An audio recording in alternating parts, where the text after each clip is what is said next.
a world that walks the line. There's a rare few who think outside the box together for the crew. To break the equations, not bound to any rule. Exposing to the world the universe's own view. It takes the talent of the craftsman, it takes the mind of the fool, to make the vision realize energy and matter in a duel. To a break, to a duel. The old man Bills was running through his head. Cheryl probably got it hiding under his bed. Penny up to Annie making power for days. Don't listen to a word that the straight dope says. Mike building batteries that power a ship. Victor comes and talking math, that's the water spiral dip. Sean chucking plasma volts a mile long. Sheila on the video making tone chuck the prongs. Burning breaking matter, they said it couldn't be done. And to all the people in the chat, I know you're having fun. So it's time to spend your Saturday with the doping old man Bills. Hello everybody and welcome. My name is Nathan, otherwise known as Old Man Bills. What's up, Joe?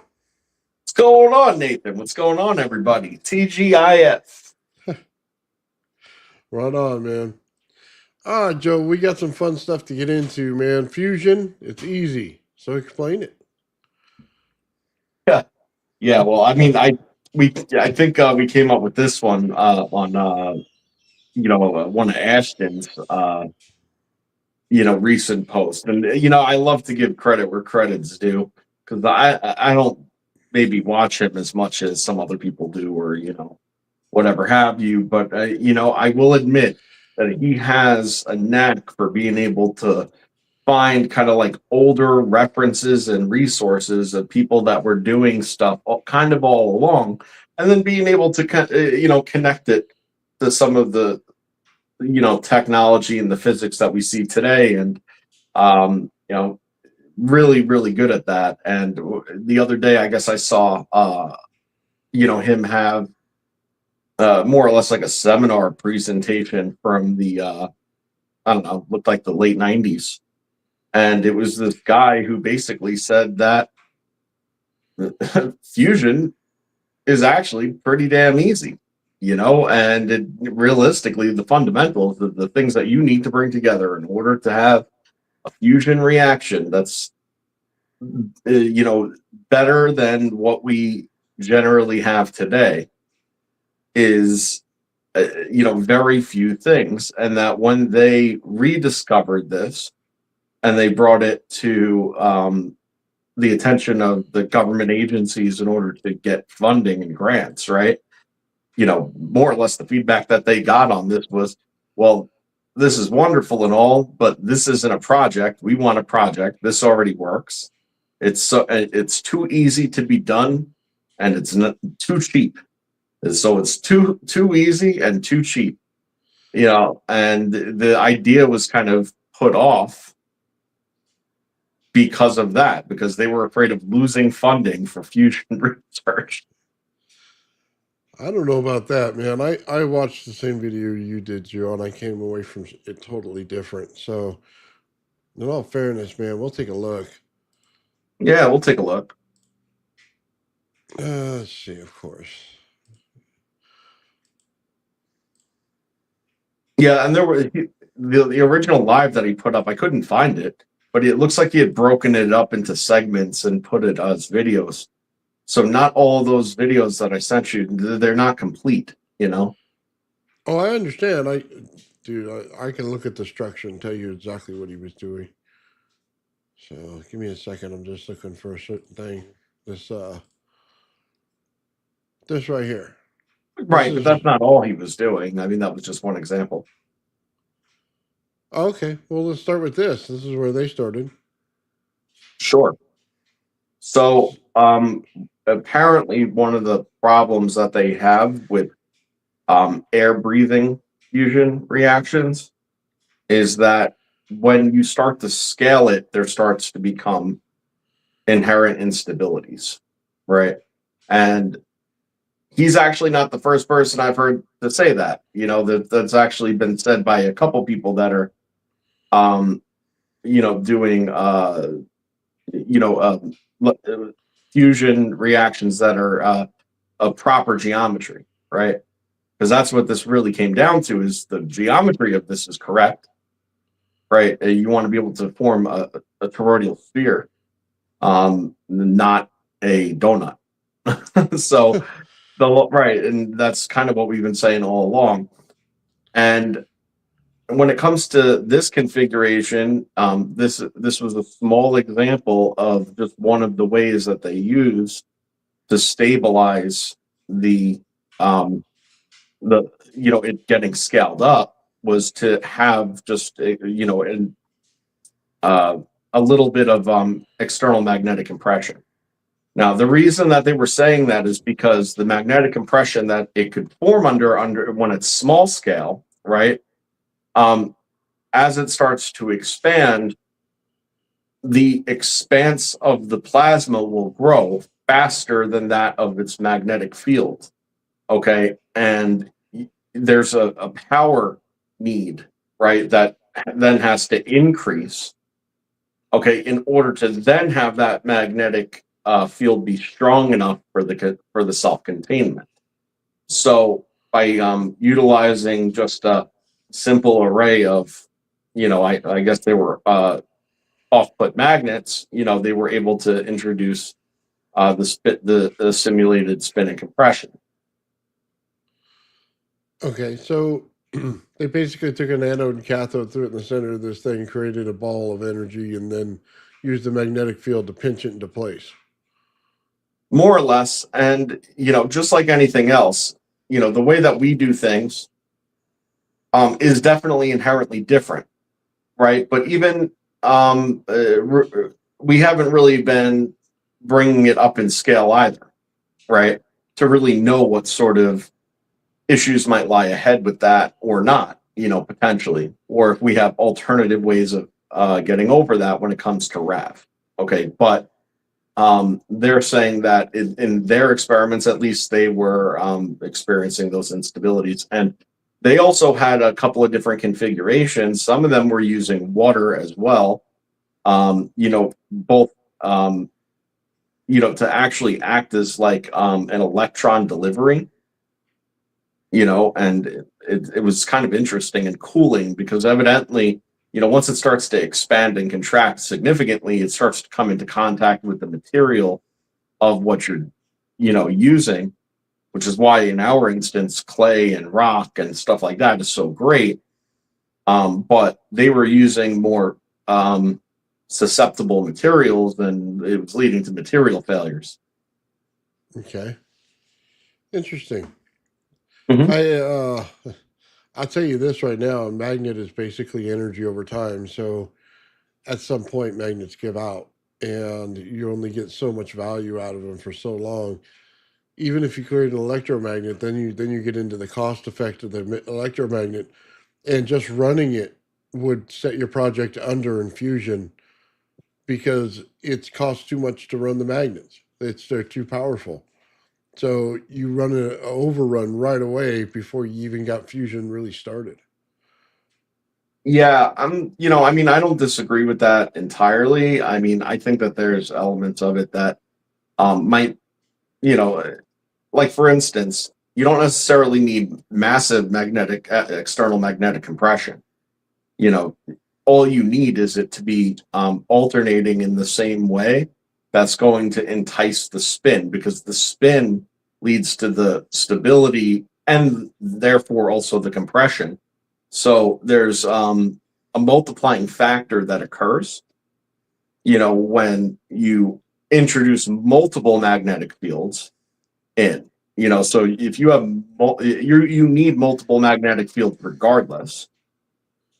So you might as well have them running it properly and situated with the polarities correct, to allow for the optimization of what's already occurring in the structured plasma. Yeah, but when you have too much magnetic fields going on, you create distortion and noise.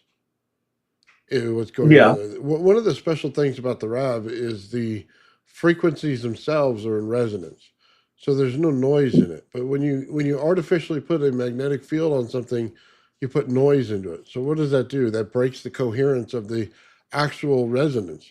And as soon as you do that, you basically run into a free fall situation. You no longer have the protective layer of the resonance. You are now working on the protective layer of the magnet. So Yep.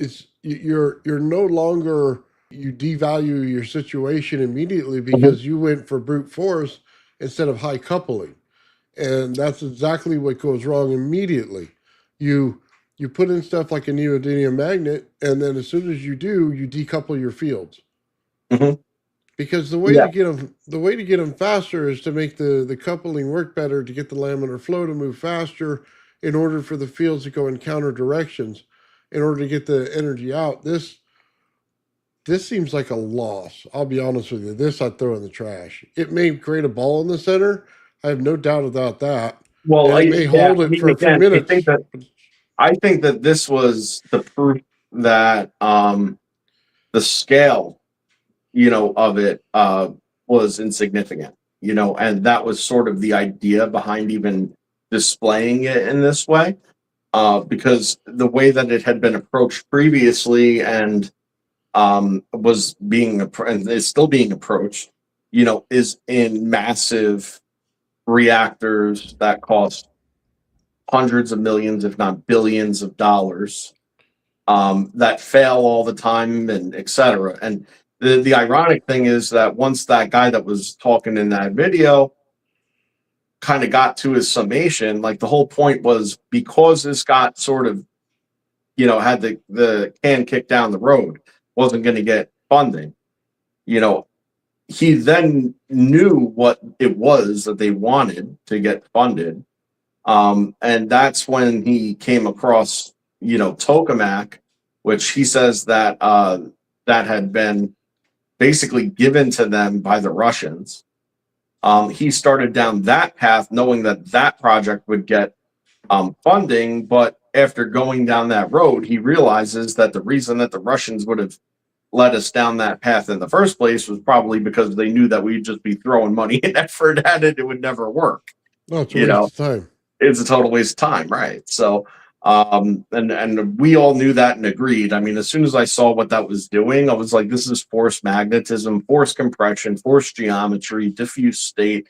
It's in a rotational state, but it's in a rotational state of chase, meaning that there's because of how it compresses and moves in that particular geometry, there has to be a diffusion of the energy potential, where the high energy potential is in the front, whatever that may be, and that's just sort of pushing the back along, which is less diffuse. That in itself leads to massive plasma instabilities, as we've seen in our own experimentation. Whenever you get a nice plasma ball and then it gets a nasty instability and the thing just collapses, starts spitting crap out, like literal throwing globules and such out of the side, that's total collapse of laminosity, efficiency, and failure. And when you're talking about having the plasma be launched off in an uncompressed but high energy state like that inside of a confined material area, you're gonna have huge losses to your equipment. So it's just like there's nothing right about how they go about that, which is Well, why I was so amazed when I first saw the rat. okay, look, I'm going to be honest with you. Something like this, this thing is trash. Okay, I'm just going to be very honest about it. You using magnetism means you have no idea what the electromagnetic field is, and you continue to fuck it up by continuing to put it in these magnets. They have no idea how to control it or what it does or what instabilities come from it. The problem is they don't account for everything. They have horrifyingly bad accounting when it comes to electrical fields in general. Okay, they say, "Oh my God, all of a sudden we have a bunch of radiation." No, the radiation's been there the entire time. You put it off as a rounding error in the beginning. Now it showed up again. You have bad accounting. You suck Yep. at it. It's the same thing when you go, "Oh my God, we have entropy." Where was entropy in the beginning? It was still there. It was on such a small level that you use it as a rounding error. What Right. happens? It comes up later in your system and it creates an instability you weren't planning for because you put it off as a rounding error. This is a screw up in science, okay? Using magnets when you need to understand the magnetodielectric effect, dude, you just shouldn't do it, okay? Mhm. And the people that start to build these things, I just look at them like, you got to be a complete moron to not understand this. If you don't understand the frequency effect yet, you should quit.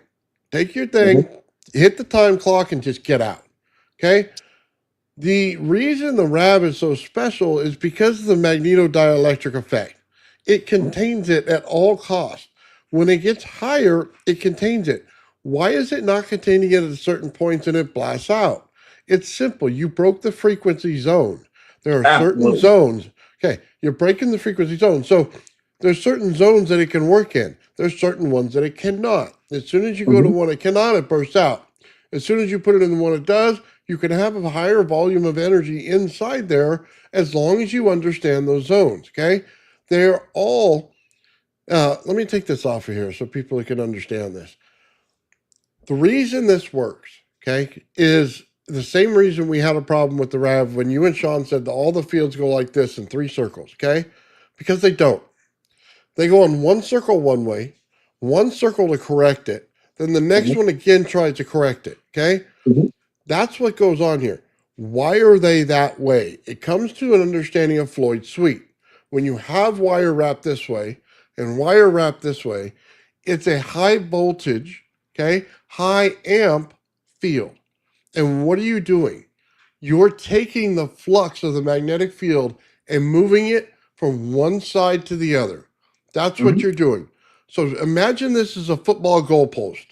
2 posts coming up, goes down to one in the center, and then there's a little pad that goes around it, right?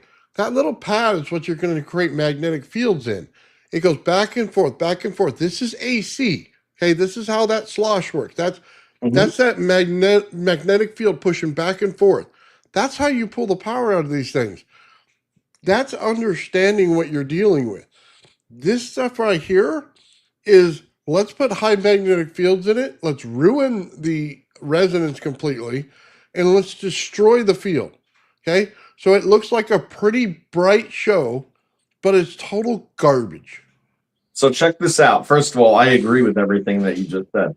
And if, by the way, if you think that I just think it moves in a figure eight and that's what it does, I mean, that's one way of visualizing some of the energy exchanges. However, I certainly understand that there's greater dimensional geometry to actually what's going on. It's not just some flat and exchange on a plane or something like that, to be clear.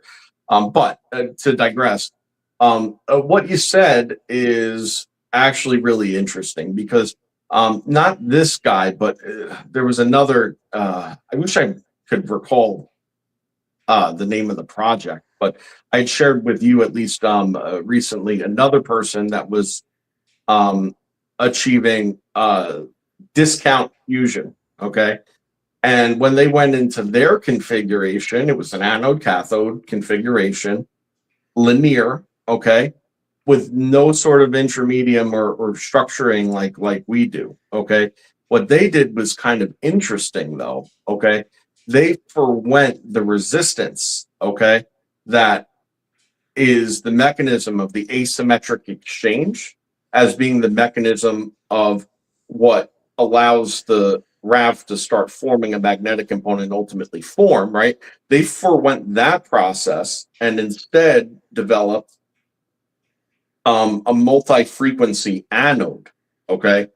And basically what it did was it shot higher voltage on the outside, okay, of this chamber, all right, and shot a little bit lower voltage in the center. And what that did was the same exact sort of thing that our process ultimately achieves. Okay, it's because of the difference and the change in the frequency, okay, that leads to a compression state of the center. It gets boxed in, because of the difference in the voltage and the frequency. Yeah, but So every hold on. time you keep adding more stuff, it ruins it. Well, hold on. So what ends up happening is as it goes down and it's traveling, okay, it's creating torsion the torsion and the offset of the difference in how it's traveling, okay, actually starts to rotate the ball, which then creates the magnetic component, the same as it does with us. And then, Lord and behold, your plasma reaction, it forms a ball and starts to fuse. And they started off with using nothing but electrodes and water initially, in their initial experimentation. And as they got funding for it, they moved to deuterium.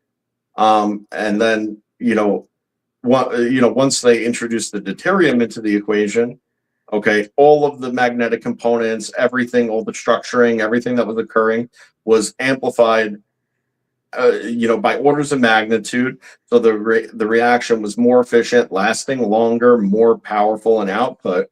And what it was doing was also producing out of that reaction tritium. And then the tritium would be refed directly into the system to act as more fuel, like electron fuel.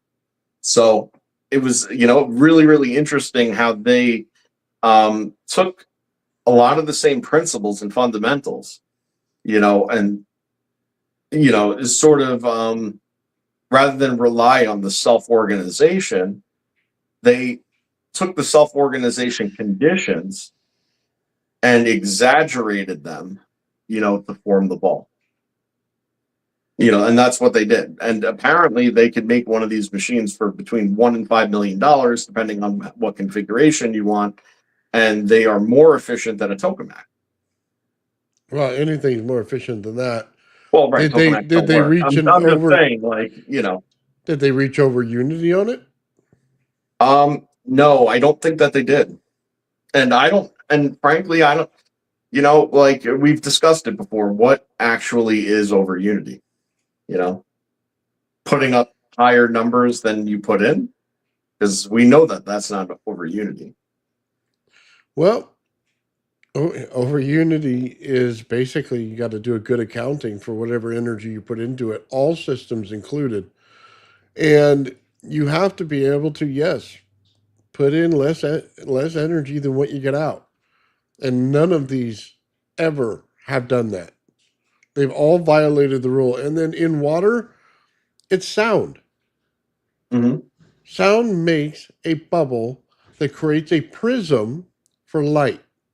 Yep. Is what's going on. And in that, you get this ball. And what happens is the rotation of the sphere itself will create an exclusion zone and won't allow the water near it. Okay? It'll create a reaction because in any water, as soon as you ionize it, you can change the principles of the water.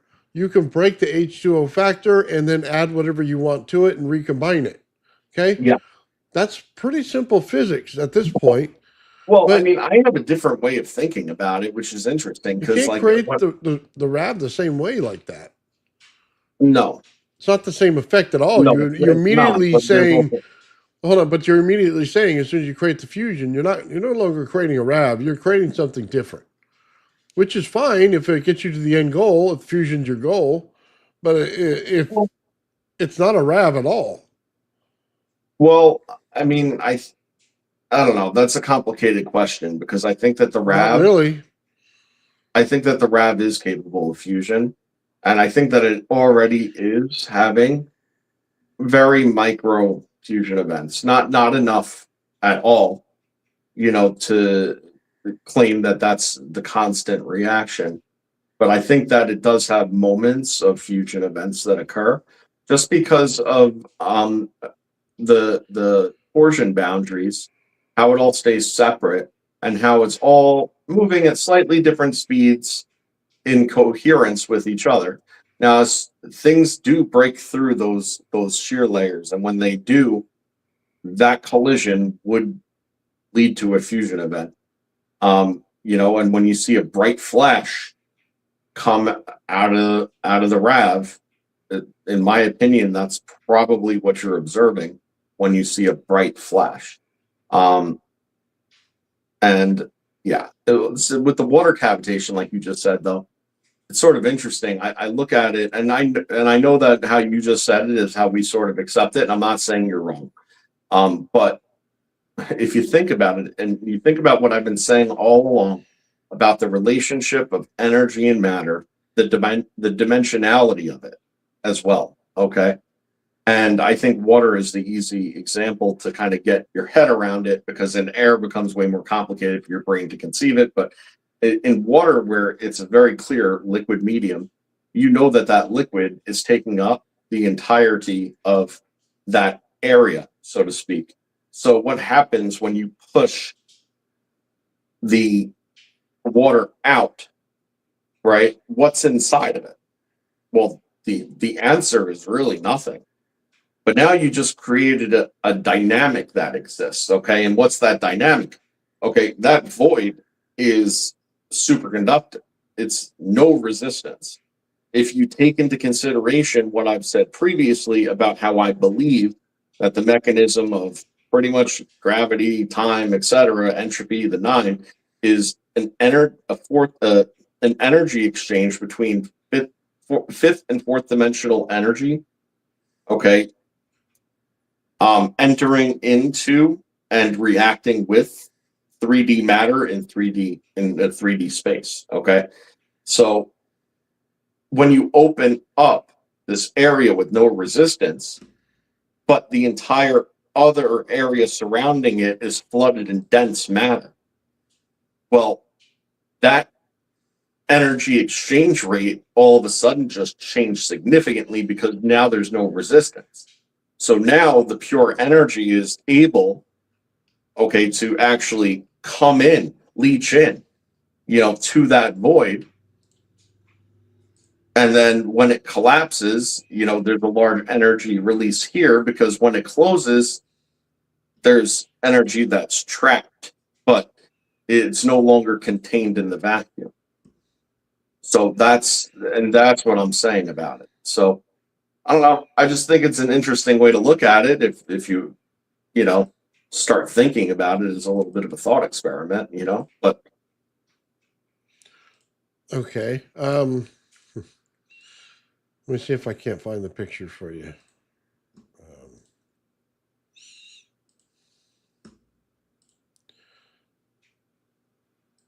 So let's see.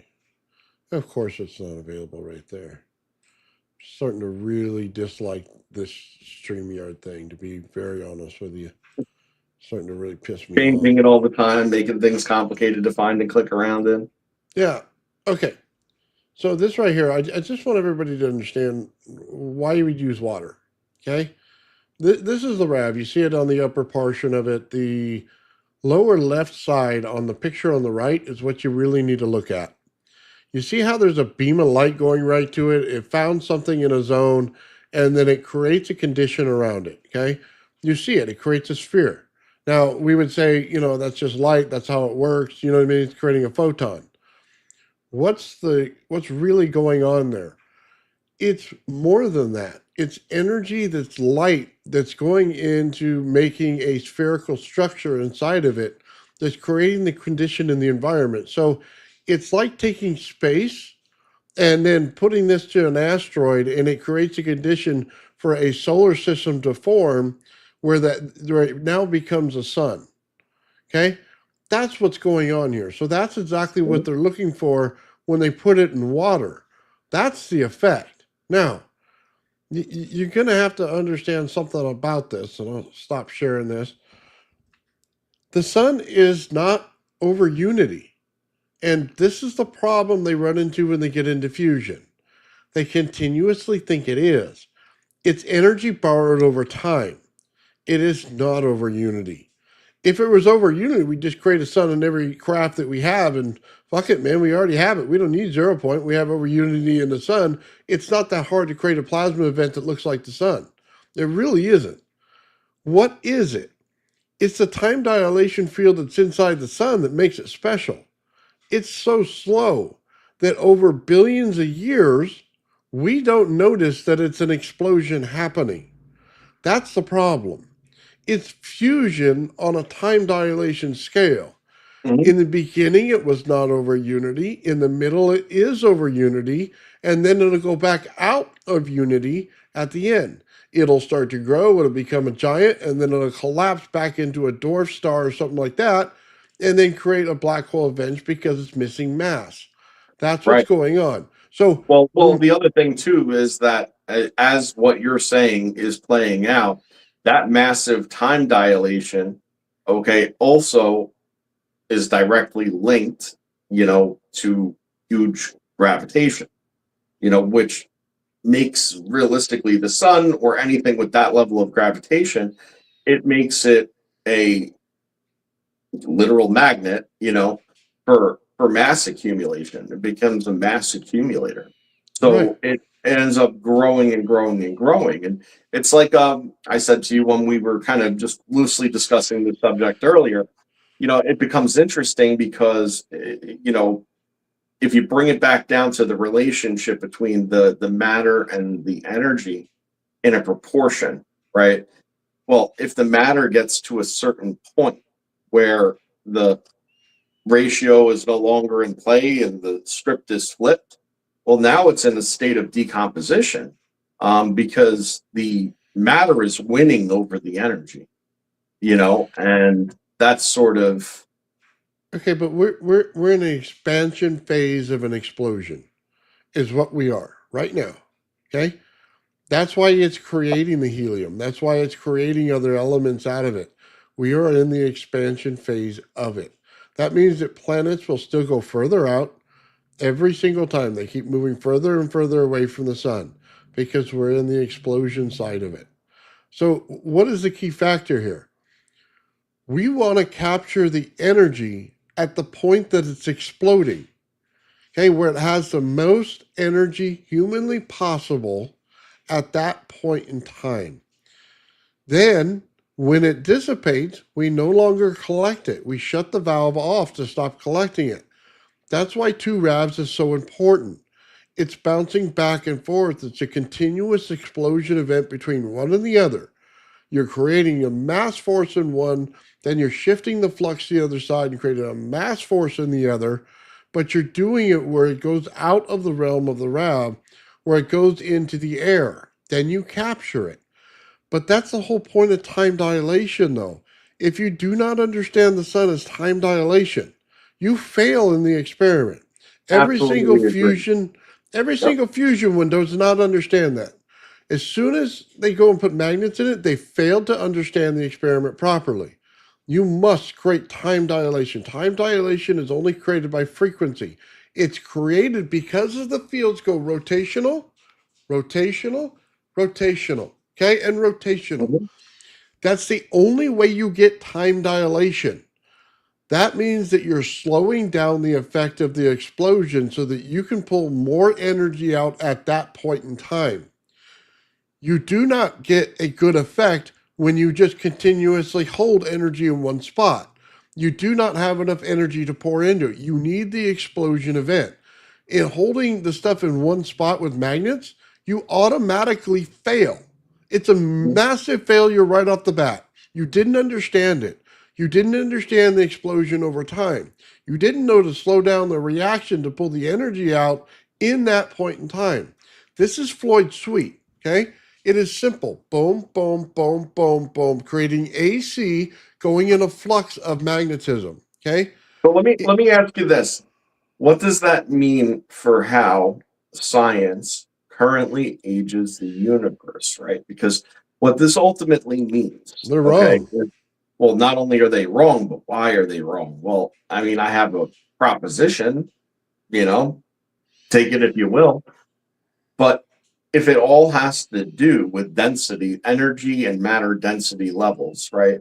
We know that per entropy, right, it's always going to go like low to high, right? And the way that it ends up working is that the time as we currently experience it and currently measure it, right, could have been, much slower or faster back as per our perception back then, and things just keep going faster and faster as we go along. So all the first events may well have taken a very long time, but then it just gets pushed faster and faster and faster and faster. See, so it's like how do you work out that equation to actually get an accurate, as we perceive it and measure it on planet Earth time? Like the universe doesn't work on our clock because it's not subject to it might be subject to the same rules, but it's not all experience the same because it's all relative. Okay, You so know, I know why. The speed of light is determined based on the sun. Okay, the sun's output determines the speed of light. It creates the condition, it creates the center of everything. And as soon as it does that, it sets a speed limit in that particular area. So every solar system has its own speed limit based on their sun. That's Mhm. what physics is missing. They think they're all the same. It's not. It's all dependent on the size of the sun and what it's doing and the speed that light puts out, which is not really the speed of light. It's how fast you can energize the next field around it is really what it is, because things don't build out in little waves that wiggle like this. That's a bunch of horse shit. Okay, you build out a sphere, it builds out another one out from it and another one out from it, keeps building sheath zones, and every time you energize it, the sheath zones will actually glow until it hits another object, and as soon as it hits the object, that glows. Okay, that's a Mhm. photon when it does it. But it's not this fucking wiggly wave like this, like everybody thinks. That's fucking asinine. It's Well, spheres that go into sheath zones, with the sheath zones amplify the energy because that's where all the energy is. And that's where the state of energy is, because there's positive and negative in there together. So what does it do? It makes it brighter. It gives it more energy. That's how it's working. We're literally on Earth sitting in one of the sheath zones that goes around the sun. That's what we are. That's where every planet is, on that's every sheath absolutely, zone. yeah, that's absolutely correct. And a good way of visualizing that is an example that I gave quite a while back about this experience that I had when I was sitting on a wiggly rock that was partially in the water on a very, very calm day.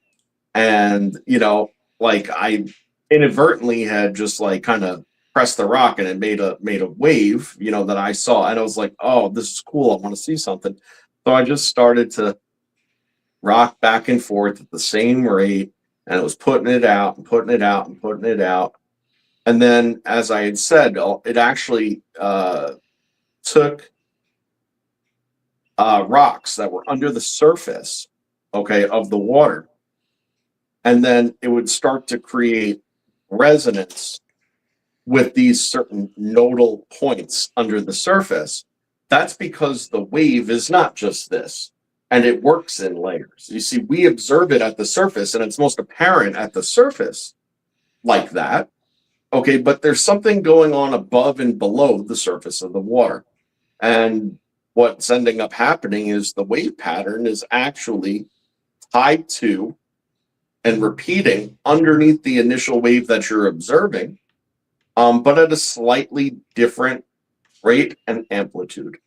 Okay, and then so on, and then so on until it becomes so nominal that it ceases any further. But when you start to scale it the way that it goes, well, that would be a sphere.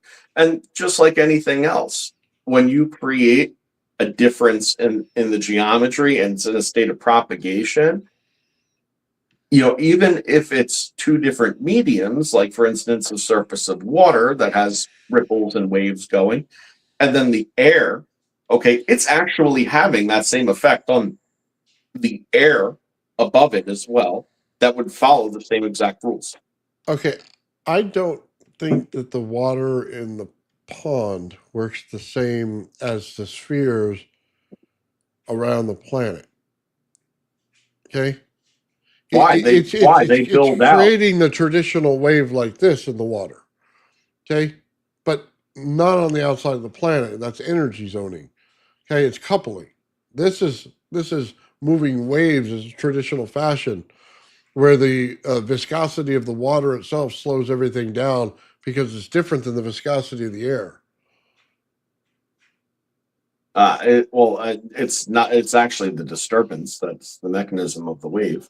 because you could still create a wave in a liquid medium in a vacuum.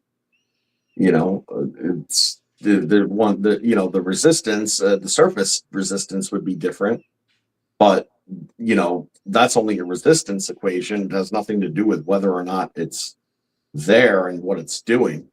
As far as what I was just saying about how it builds out in layers, right? So if you were to take that same exact situation, but rather than me be at the edge of the water, instead I'm surrounded by water on the same exact situation, right? And each clack would put out a 360-degree pulse wave, I agree with that. It's a right? physical wave, though. And underneath of that wave is another wave, okay, Right. and another wave and another wave. And the way that it would end up working out is that there would be a diminishment of the frequency and amplitude Right. each layer deeper you go. Well, what happens when I you agreed with all that. right. So what happens when you diminish, if you were to draw that out, okay? Well, if you were to draw it out, you'd realize it's building rings out. It's building zones out. It's just flipped. So your brain's not seeing it that way. But if you flipped it sideways, that's exactly what it's doing. But it's all from the central point, you see? So you have to be able to flip it and bring it up dimensionally to realize, oh, okay, yeah, no, that's exactly what's happening. Because once you draw that around 360 degrees and you just turn it, you turn it on its side, well, then that's what you have. You turn it 90 degrees and that's what you got. Okay. I think there's more to go on in a wave than what's going on in what we're talking about, though. I see them as different. Mm. Okay. But neither here nor there. I mean, I think we kind of got off of it a little bit, but I just think that do I think that the RAV is a fusion device? Well, not in its current configuration. That's not what it's doing efficiently, at least in any regard. But do I think that configuration, that the mechanism, okay, that drives the RAV and what makes it what it is capable of fusion? My answer to that is I believe it is. Oh, So, yeah. Well, creating the double RAV told you it already. As soon as it was created and it used the same cathode, then it was already done.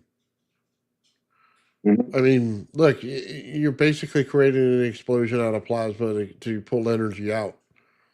That's easy at that point. If you got it going back and forth like AC, that's kind of the point, isn't it?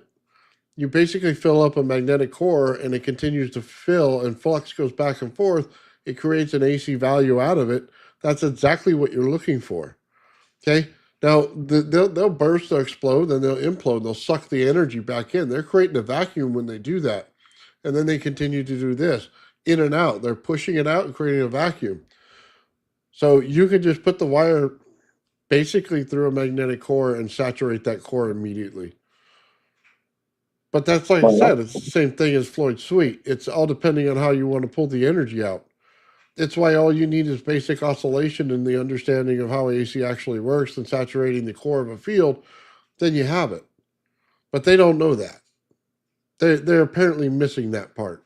They think that you can create this pretty light bulb and not expect to run the energy bill up. And no matter how many millions you throw at it, it still won't work. And if you want to create more energy with the water and things like that, then you have to do it through sound. That you have to use the right medium for the right thing that you're building. You know what I mean?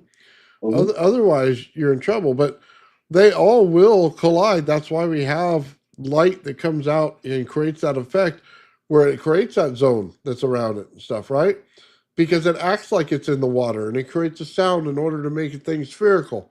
Then it basically creates a prism inside of it for light.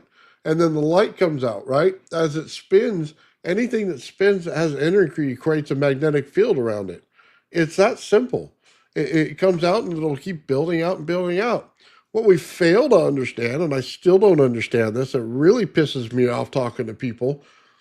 There's more than one type of fucking magnetism. And because you don't Mhm. realize that, you fuck up everything. And then you That is screw up true. the understanding of everything. Okay? Yep, And that I'll, is true. and I'll say it this simple. Okay? Replace your iron with aluminum. Check the field. Get better meters in there to look at it properly. It seems like it's not a whole lot of energy.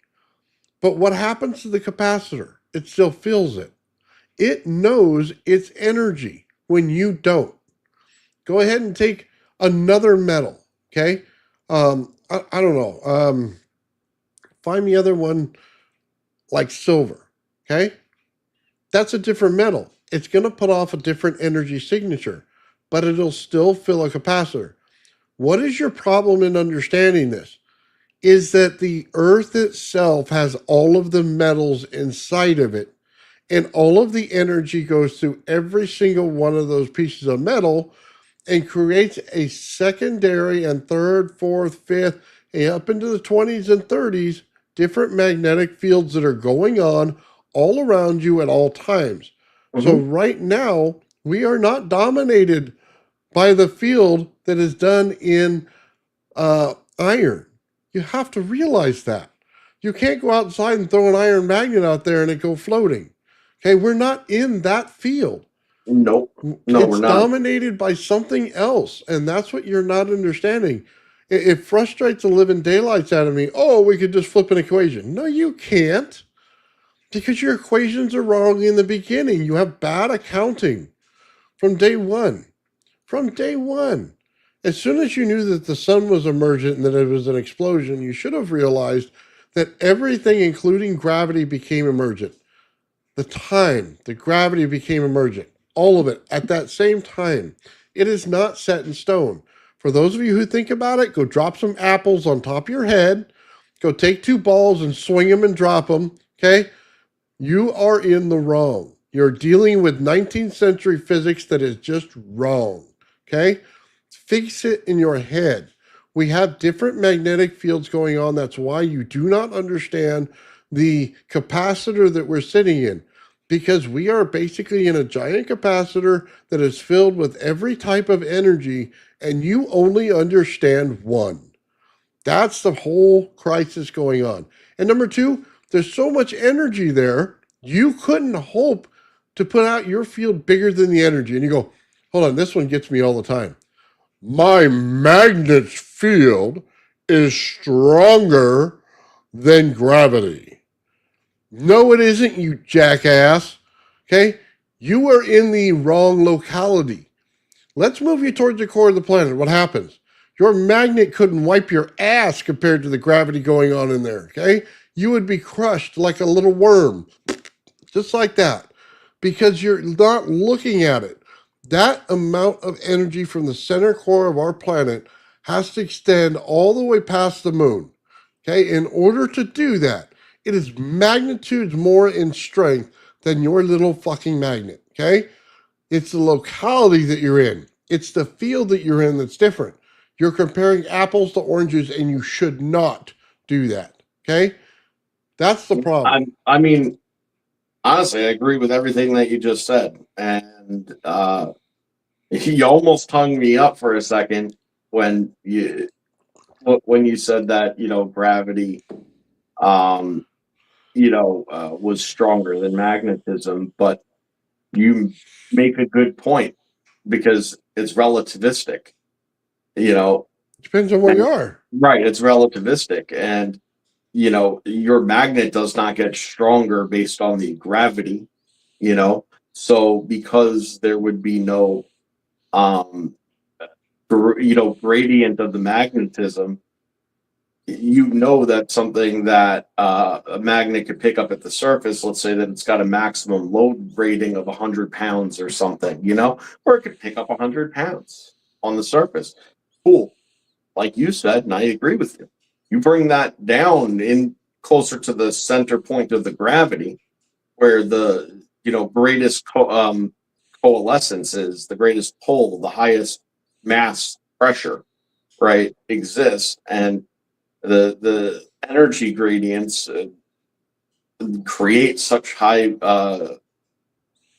gravity in that case that 100 pounds may well weigh 1,000, but your magnet still will only pick up the 100. So what then? Like there's a point on that chart where those lines cross. So if you're looking, as far as on the planet is concerned, or in the atmosphere, or in space, magnets are greater than magnetism under those circumstances. But are they on Saturn or Jupiter? Well, Like hold are on. they I there? don't even agree with them on the surface of the Earth, and I'll tell you why. Because you're grading the magnetic field based on iron. You're not grading it based on the energy field that's around you. They're apples and oranges. They don't even have the same field going around them. No, It's like, okay. so you say, yeah, I got an electret in one hand and I got a magnet in the other, right? Both put out the same value if you put them into energy and get them into frequency and, you know what I mean? Things like that, right? But they're not the same. One field seems weaker in the electret than it does in the magnetism, right? But they could be putting the same value to a capacitor. Mhm. That's the problem. We're in a giant freaking capacitor. You have to understand which energy you're creating in order to understand why you think that way. You're not thinking the correct way when you say, I have an iron boron magnet and it's stronger than gravity. No, it's in a displacement from gravity. It's not in the same field as the gravity. Mhm. Therefore, you cannot equalize the two together.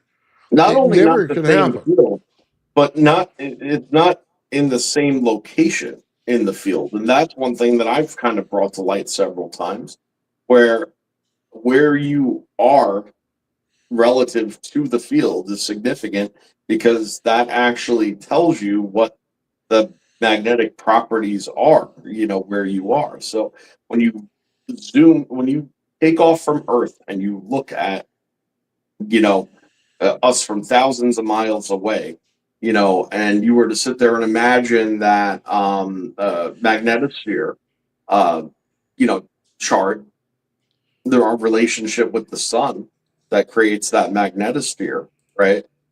I mean, those are the outer reaches of our magnetic field as a planet. So, what that really indicates is that when you're on the surface, okay, you're in the upper but inner layers, okay, of that magnetic field. Now, also, you could see this because what do we know that we have in like in the mantle, for instance, or what do we observe when we look up at the sky? Well, we observe, here weather, and the weather patterns are based on these eddy currents that are occurring, and that's an inner geometry of magnetism. And that's also what you see in the mantle, where you see huge convection currents occurring. And it's observable, and it's all relative, because if you were on the outside of the field subject to it, right, which is how the common mind thinks about magnetism, is I have this magnet, I have that magnet, north and south, but like this, and the opposites, they don't. And this is magnetism because this is what I learned in the second grade. Oh, okay. I mean, there's a lot of different types of magnetism, like you said. There's magnetic components. Okay. And what is a magnetic component, in my opinion? Well, it's when you have a magnetic rotational vector, okay, but the dimensionality isn't all there. Okay, so what does that mean? Well, that means that it has a magnetic potential. Okay, Oh, so a hold on. magnetic. You're saying the fields aren't there at all times? Well, it depends on what and what's doing. Like I said, if you just have an energy vector rotation on a plane, okay, that's a magnetic component that hasn't come into a magnetic field, so it doesn't have a field geometry, Okay, right? hold on. Let me clear this up with you, okay? Because this is Ken Wheeler, okay? Hmm. This is what a magnet looks like sitting on a desk when you can see the field. Yeah. It is not in rotation, but the field is present. So in this, we're looking at a magnetic field. It already has the field lines. It's already there. Well, what do you mean by it's It's not in not in the- rotation. It's not. It has no frequency to it. It is a frequency, voltage, and amperage set in the actual metal. And when you do that, it puts out this type of field, and it stays steady. There's absolutely no movement in it. Okay, that's Well, I mean, the thing is, Nathan, except for when there is, right? And that's where magnetic flux comes into play. well. Then you get And into like electromagnets and rotational magnets. Then yeah, then there's or just creating flux in general. I mean, if you take two magnets and bring them together, traditional magnets in second grade fashion, okay, and you're just playing with them like the negative and negative pole, you're just wobbling them against each other. Well, I mean, that's creating a magnetic flux. That's creating distortion of the set field geometries, and I mean, that's kind of what's interesting about it. It is fixed in place because it's stable, because that's how it's going to create, but well, it's not impermeable. But why?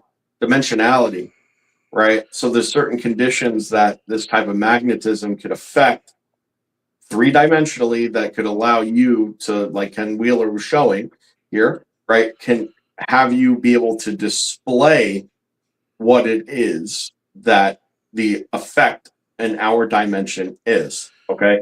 But the whole nuance to it is that 3D, most 3D matter, okay, isn't attracted to a magnet, right? Or isn't necessarily influenced greatly by magnetism. And that's because of the dimensionality of the lattice structure of the material. So, it's literally you're seeing something like this, okay, you're actually seeing a three-dimensional representation of an upper dimensional geometry's manifestation in 3D, in its effect of 3D matter, right? But it doesn't affect all 3D matter, right? And that's because there's certain components of it that just like aren't extra well, dimensional. Some things are I, just matter. I think gravity might argue with that. Let's stick to this magnet real quick, just so we all understand what this is. This is a magnetodielectric effect that's basically frequency frozen in time. You remove the motion, you kept the frequency and the amperage in it, and as soon as you kept the voltage and amperage in it, and it created a magnetodielectric effect. You have the Mhm. dielectric in between the magnetic, okay? But it has no motion, so it has no frequency at this point. It was created with the frequency in it. That's why it's in the position it's in. It's how I'm you glad you base, brought that up because but it's that's how what I you was base saying. magnet strength on. Is That's where the that's what I was gonna say. Yeah. okay, all right.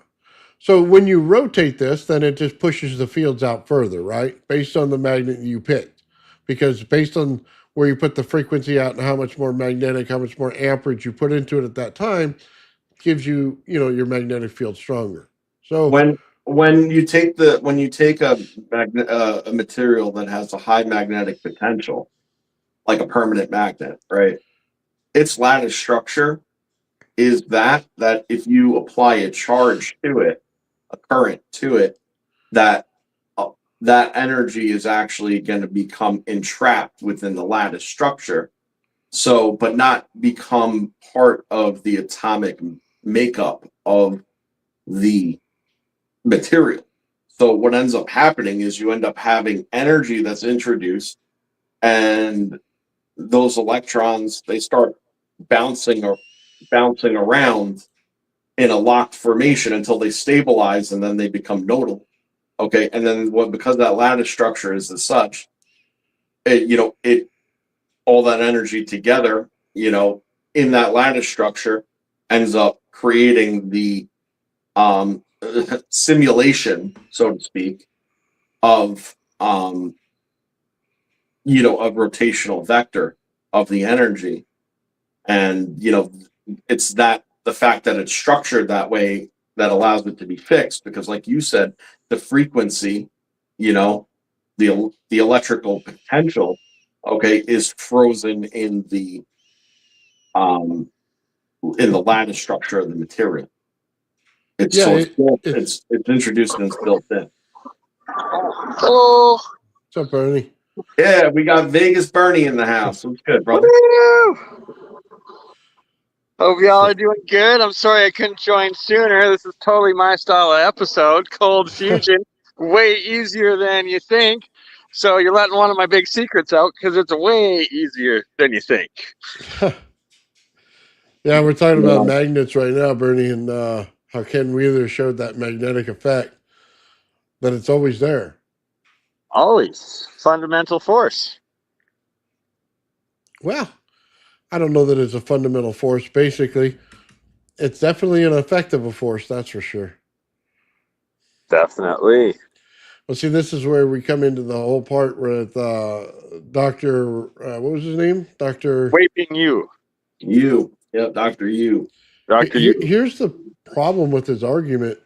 We just saw it from Ken Wheeler. That magnet didn't move. There's no oscillation. There's no frequency, like he said. So in a traditional magnet, there's no way in hell it could be, gravity or anything else. The Yeah. problem is it's an electromagnet. That's what you have to base everything off of. It's definitely magnetism, but it's electromagnetism, which gives it a different property, which means it's always in motion, and it's never a stagnant field that builds out like a freaking donut. Okay, Yeah. that's just when they talk about that. When you see, I don't want to say this. When you see what you're seeing, you are now understanding what they were talking about when they said the magnetic field and why it works that way. Okay, not Faraday, but the other guy. I forget what's his equations. Maxwell. Maxwell. Okay, this is Maxwell's equation right here. A stagnant magnetic field that has no rotation, that has no movement, but it doesn't bounce in and out either. That's where he's wrong. It stays as a stagnant field. Okay, there's no So frequency that's to super it. nuanced, though, Nathan, because like It I said has to about be. well, hold on. So, like we said about the lattice structure being the mechanism in which those conditions can be created, the fact is that the energy that's locked up in that lattice structure, okay, it is stable, but it's stable in a form of rotational oscillation itself. So, what you end up with is the macroscopic sum of the whole, which appears still.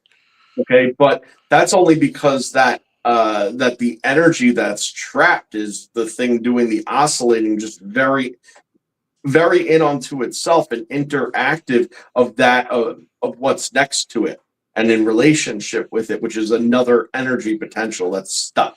But that's So not the way whenever the you have equation's that, written. it's sitting there stuck like this, spinning around in a circle, and then the next thing over, it's doing the same thing. The sum of the whole, from what you can observe with your eyes, is something that is still. Okay, now No, that hold on, does not. no. We are not saying that that's moving. Well, I don't care what where, scale well, you look no, at it. That there's ain't no moving. flow. There's no flow, but the cause of it is micro movement. Yeah, the cause of it because it had a frequency going through it at one time and it was stopped. Okay, and then that's what stuck. Okay, that's the field that was created. It doesn't continuously move. I'm not talking about the magnetic field that you're observing in that thing. I'm talking about what creates that magnetic field in the first place. So let me ask you this, and this is why I said it's nuanced. Okay, the field itself might not have flow in a permanent magnet, like you're saying, and I'm not disagreeing with that. But if all the parts that it's made of have a specific motion and are arranged in a certain way, is it still? Because that's what you're claiming, and I don't agree. You see, because you can't say it's still if the parts it's made of are all moving. Do you know why it's still? It is frequency locked in time. Okay. It is still because as soon as you change the frequency, you change the voltage and amperage and change the field itself. It is a thing locked in time. So if you put heat on it, you're going to change the frequency, which is going to change the amount of value of your magnet. Okay. But then you're adding motion to it. Isn't heat This has movement? no motion No, when But you heat heat it up, the movement. lattice structure changes, and then it because can you're no changing longer the frequency. You're saying that the frequency is still moving. It's not. I know. I'm not saying that the frequency is moving. I agree. If it has motion, you're saying the frequency is moving. That's what you're saying. If you're saying it has any motion, then the frequency must change. I don't think you're picking up what I'm putting down because I don't agree with it. I mean, I do agree with the overall sum of what you're saying, but it's like, but I mean, if you think that whatever frequency is locked in, okay, then what makes it a frequency? What is it frequent of if it's not in some type of alternating state? What is an alternating state? It's motion. That's my point. You see, But this like, isn't so, flowing. well, I said that. Right. That's There's not no flowing. flow because it's made up of bits that are fixed, and that's it. Yeah, it's fixed because there's no frequency to it. Right. But the parts that make it work are in motion. There's no motion there. Look, Sure. Like, sure. Like everything's in motion, man. If something's not in motion, I hate to tell you what it is, it ceases to fucking exist. Nathan, didn't you say when I was at your place that everything is in motion? everything is in motion. Okay? Except for whatever makes But if you permanent magnet can't coherently describe why it's in motion, then I'm not going with the argument. Well, I just think I coherently Because described here's the that, thing. There's a simple answer to this. Magnets degrade over time, so it does have a frequency that will disintegrate over time. Yes. Okay? Would we ever know that anything is not in motion? No, because we're in some fucking big ass ball that keeps rotating. We'll never know anything without motion. Okay? We can't get out to any part that's not in motion. It's not possible. Okay? So let me ask what you. I'm saying Hold on. it's a frequency set in time. Okay? Your time dilation inside that magnet has slowed so far. Okay? It's going to take so many years to even notice a movement. That's the argument you should make. Not it's just sitting there and it's all moving. No. You have Okay, but okay, so I want to ask you this. I want you to kind of answer your own question. I know what the answer is. Well, but that can never be gravity because right, nobody's saying gravity though. What is the mechanism? That's what the doctor said. Hold on. So what is the mechanism of a permanent magnet losing its strength over time? Because if you don't know, it's decretion in frequency is what it is. Correct. Right, which is the reduction of its motion.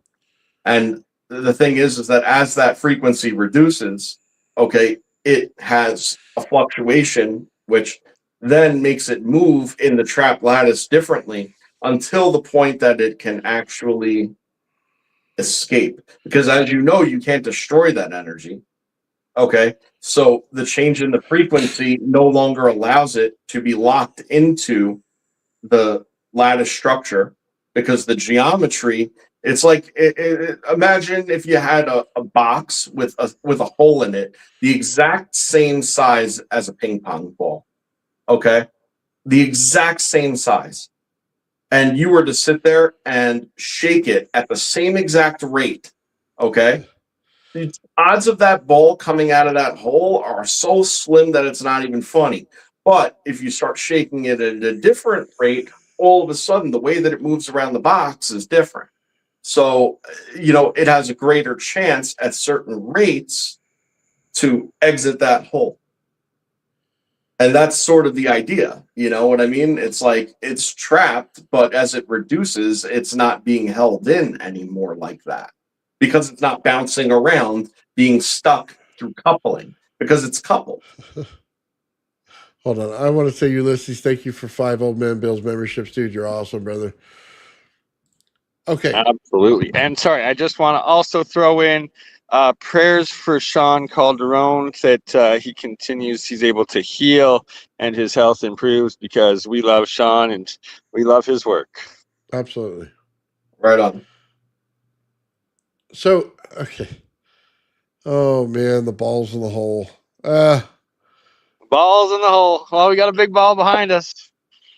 Look. So if the ball's in the hole, though, what do you do with the rest? Oh, hold on. The whole problem in what the doctor said about this is a very simple understanding. Time dilation is the key to gravity. Okay? It's creating the spheres. Okay? It's creating coupling. It's not high energy. High energy is coupled. If we don't have it coupled, we do not have a magnetosphere. We have no zone on the outside of our planet to hold the plasma. It's not possible. Okay? That's the problem. You can't brute force something. And every time I talk to some physicists, they want to brute force something, and they Oh do it God, in a that's the completely worst. asinine way. Okay? They don't understand the subtlety of coupling. Okay? Magnetodielectric effect has to be coupled. The doctor is continuously saying they don't. That's a problem. That's a major malfunction in what's going on here and what he says. Okay? It is a no from the beginning because we are in a giant electromagnet. And as soon as you do that, you have to take the rotational rate of the actual Earth into account. Okay, which means you have frequency, which is RPM. Okay, it's as simple as that. Okay, his argument fails on that, even though he's in the right neighborhood. He's got the wrong zoning, man. Completely wrong zoning. Okay, not only that, how can you understand gravity if you don't understand every type of different magnetism that goes on? I I mean, agree. if you can't see that, dude, just poke out your eyeballs and stop talking about physics, okay? Well, I think that's why NASA's still grounded pretty much and using rockets, right? They don't really understand gravity. Just saying. I mean, everything that's out there has its own form of, well, to a degree, I say everything loosely, has its own degree of magnetic component, but that magnetism is not all the same. And again, the geometry of the magnetism and what type of magnetism it is, okay, is significant, as to what the relationship is to anything else, because it's all relative. So, like the position, for instance, in a magnetic field and what type of magnetic field that is makes a difference. And when you're in an electromagnetically induced magnetic field, and you're on the inner geometries, you got to realize that once you're on the central planes, central axes, and the closer you get to the center of that magnetic field, the relationship of the polarity starts to change, and that's significant to know too, because again, that goes against what people typically think.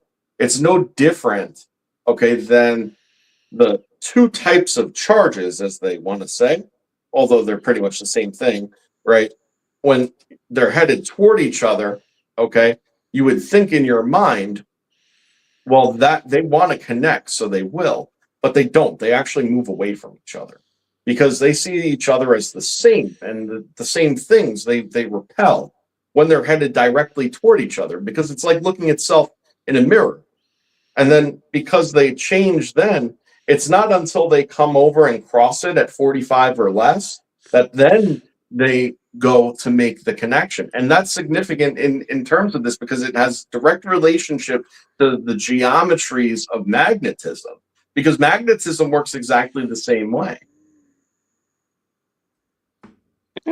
Sorry, this guy in the chat says, "You're hope you didn't pee in the pool, Bernie." Shout out Samo. I also wanted just to state that two other parts of gravity related to one being magnetism, is temperature, right? The hotter it gets, the weaker the magnetic field. And is that why flame and heat escapes is because of magnetism being related to gravity and breaking that, and then also rotation on a propeller, right? Is that what's propelling? It's rotation, in that you're counter rotating, and that's another way that breaks gravity. Well, it's like I said, airplanes are anti-gravity. Fight me. You know what I mean? Like, if you don't believe that, I'll tell you why you're wrong. Hold on. The iron works that way in heat, getting rid of it, right? Until you saturate it. Then the iron changes. So anytime that you put it in a ZVS and you put the iron in there and drop it in, okay, it'll get rid of heat until it turns one color, okay? That's when you hit saturation. Then it changes the properties of the actual iron itself. See, that's when you get into superconductivity, because you have a complete saturation of a field. Okay, so you gotta just make sure you put that in there, okay? Because some people get the wrong idea, man. They think, oh, it's always doing this. No, not always. That's why you've got to look at superconductivity when you deal with certain different things like cobalt and stuff.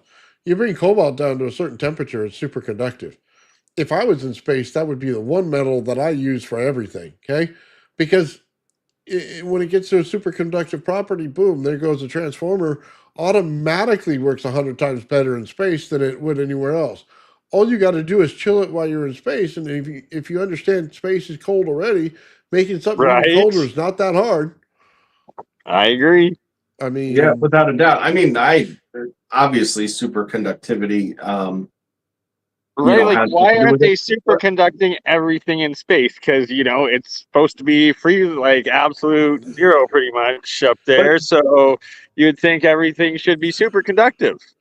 But that's not the temperature they're superconductive at. But realistically, when you look at superconductivity holistically, right? Superconductivity means literally no resistance, right? No, so you know that everything to do with magnetism, gravity, okay, and time dilation, all three components, okay, are all as a result of the same fucking thing, and that's resistance. Okay, and fluctuations in resistance and relationship of things and how they deal with that resistance. So that's really kind of what it boils down to. Once you just understand that which is holding everything back. But what is resistance? Well, in my opinion, and again, it's a little theoretical, right? But I believe that resistance is simply the exchange rate of the upper dimensional energy, okay, and the matter. Okay, so it's just that exchange rate. Now, if you sit there and you open it up to a void, okay, then you have that upper dimensional axis that allows that exchange rate to increase by orders of magnitude and allow that energy to flow in and interact with that matter, creating high energy densities. That's sort of how I look at it. Okay.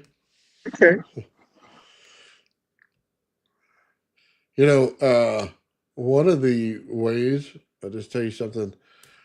You want to create some anti-gravity in a rock, okay? I heard Gerald talk about this forever. I don't think he's got it. So let me just tell you what it is. It's not necessarily anti-gravity. You're creating vibration. As soon as you create vibration in the crystalline structure inside of the granite, and you have water in there, you're creating a pathway for it to be easier to push that thing around. The weight is no longer the same. It's the same way as if you take a giant thing of cement, right, and you put it on the ground, you can't move it, right? But if you rock it back and forth, you can get it moved, okay? But now understand this. Now place it on top of a little drum here and go like this with the drum. What happens? It vibrates right across the whole platform without a problem. So what do you actually do? And you're activating the quartz itself in order to do it. Why? Because quartz is one of those things that as soon as you tap it, it taps back, and it automatically creates the oscillation for you. So if you now have it in water, you saturate the oscillation in it, and now you can move heavy stone without a problem versus not being able to move it at all. That was a simple key. It's not necessarily floating it above the surface and putting it out. It's creating the vibration in order to move it. It doesn't get stuck in the sand. It continues to move, so it moves. You know what I mean? It's easy to push. It's a Well, simple way to understand what they were doing back then. Is they created the frequency that was in the actual crystal. That's as simple as it gets, well, man. I It's mean, it's rock or easy. no rock, all matter falls into that same subject matter That's what I'm when dealing with saying. gravity, right? And you would know this if you've ever had a vibrating like plate, or something, or a table that's shaking, and you move something across the surface. Ironically, there's certain frequencies that it could vibrate at that will make it much more difficult to move Oh yeah, I agree with across that. that surface. There's some that would have little effect, and some frequencies that would make it glide, like rapidly, because it's literally oscillating. It's bringing it into resonance. It's oscillating at a similar rate. That similar rate decouples it because it doesn't know the difference, but it's not connected, right? So it thinks, if you want to, call it that it's the same thing, but because it's not bound through a lattice, it is able to drift away from it Yeah, because it thinks it's part of it but it's not. but that's the secret So, of movement. yeah, well, yeah, Giving it's away cool. secrets. Uh-oh. Now, I've done this before with the CME experiment that I told you I did, which again, unfortunately, because have to use my camera, my phone rather, to make it work at the moment, at least.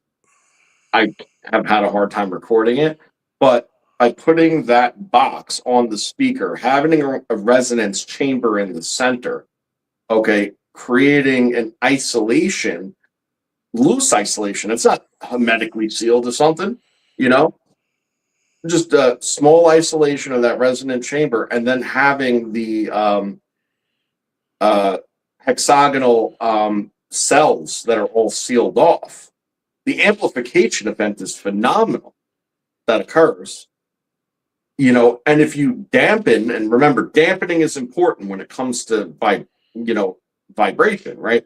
So when you have it properly dampened to the point where it's actually just moving, you put stuff on top of it, okay, and as the frequency changes, when it finds that frequency it likes, it starts moving around, and it does that, okay, different than just maybe you've seen before when you hit that state, because it kind of looks like it's like moving, like alive moving, kind of like Yeah, yeah, no, no. back and forth, like almost like walking itself and meandering a bit. I'm not saying that it's sentient and knows Well, where the fuck it's going or something like that, but I'm saying that there's a very definite motion to it that sets it apart just from something shaking on a table.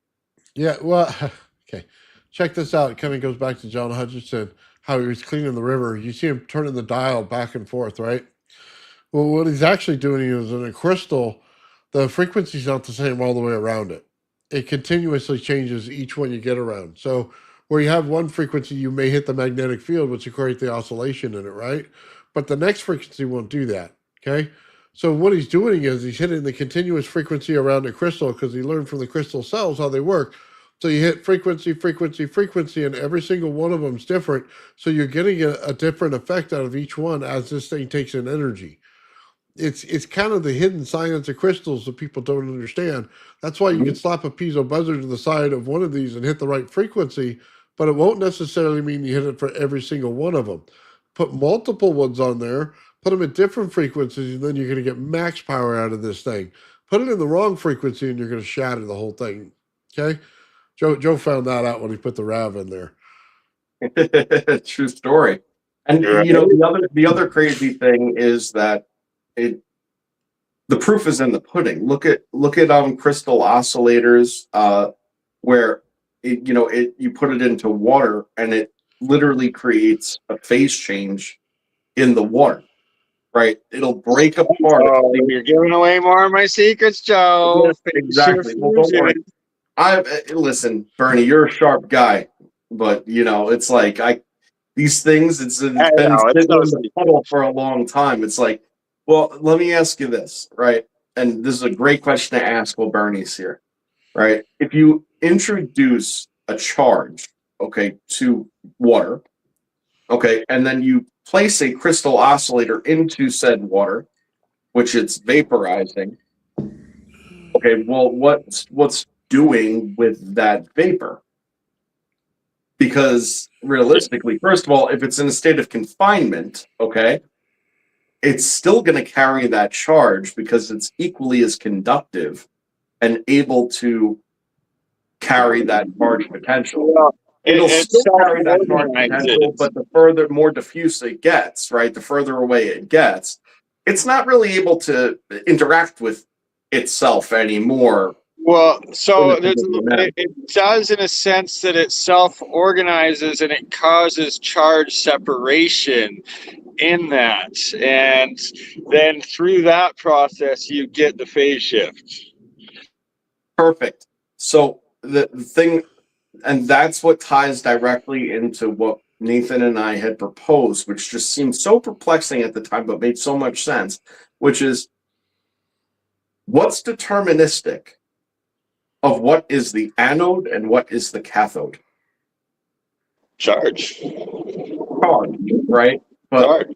what's deterministic of which is which? Because the charge is Yes. the same. It has to do with density.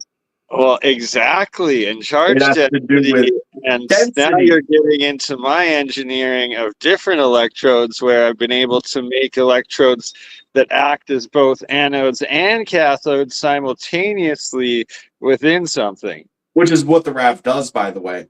And that's what we Absolutely. were saying all along, is that you could put two positive charges on it. It is going to choose, okay, based on the conditions, which acts as the anode, which acts as the cathode, okay, based on the mass and density.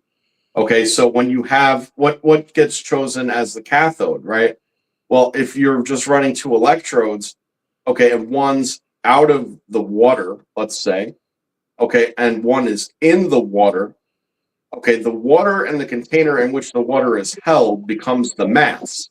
Okay, it becomes in a more diffuse state. It therefore falls into a cathodic state, whereas the other would be in a more concentrated state and therefore choose an anodic state. That's it. Like that's the difference. Okay. And if you were to switch the two wires, one that was previously the anode and the one that was previously the cathode, and you switch them, the water would still be the cathode.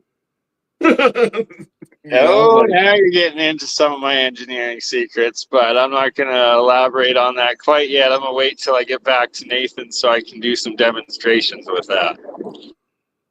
And why? Because the energy is just simply energy, and the relationship of what's what is all relative. That's it. It's always been relativity all along. Okay. Somebody wanted to see the experiment. This is double RAV. Okay.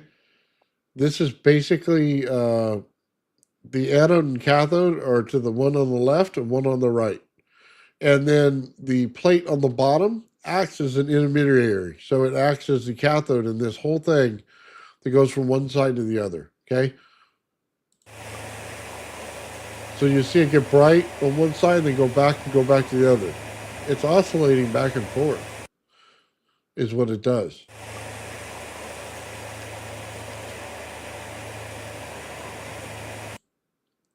So when you want to look at this, it's like a goalpost. Like I said, football goalpost, it's real easy. One side and the other, that's the cathode, goes in like this, okay? Goes from one side to the next, just like this. That's what it's doing. Basically creating the flux. So That's it. But the whole thing is to get it to create oscillation like that in an AC field, which is what Bernie's doing in water. Mhm. It's automatically doing it as soon as he lets off the energy. I saw it myself when he did it. He unplugged it and the thing kept working. Right? That was pretty slick, huh? I thought it was. We should have Why, recorded thank that you. one. Oh, we will. We'll do it all over again. Don't you worry. We got that and much more coming when I get back, Nathan. We still got another month of me being there to do all sorts of good things. Oh yeah. Are you Well, filing for citizenship while you're here? What are you doing? it feels So like it. I think so. I'm either going to try to find me an American wife or I'm going to stay the full 3 months and a day and then see if I can like self-deport and claim that $2,500 that they do for self-deporting, right? If you're That's fun. illegal. I don't know. Yeah, that's, you know what, man? Leverage whatever you got. I don't really care. I just think it's funny if your highest viewed YouTube video was you getting locked up by fucking ICE and throwing a fit over it.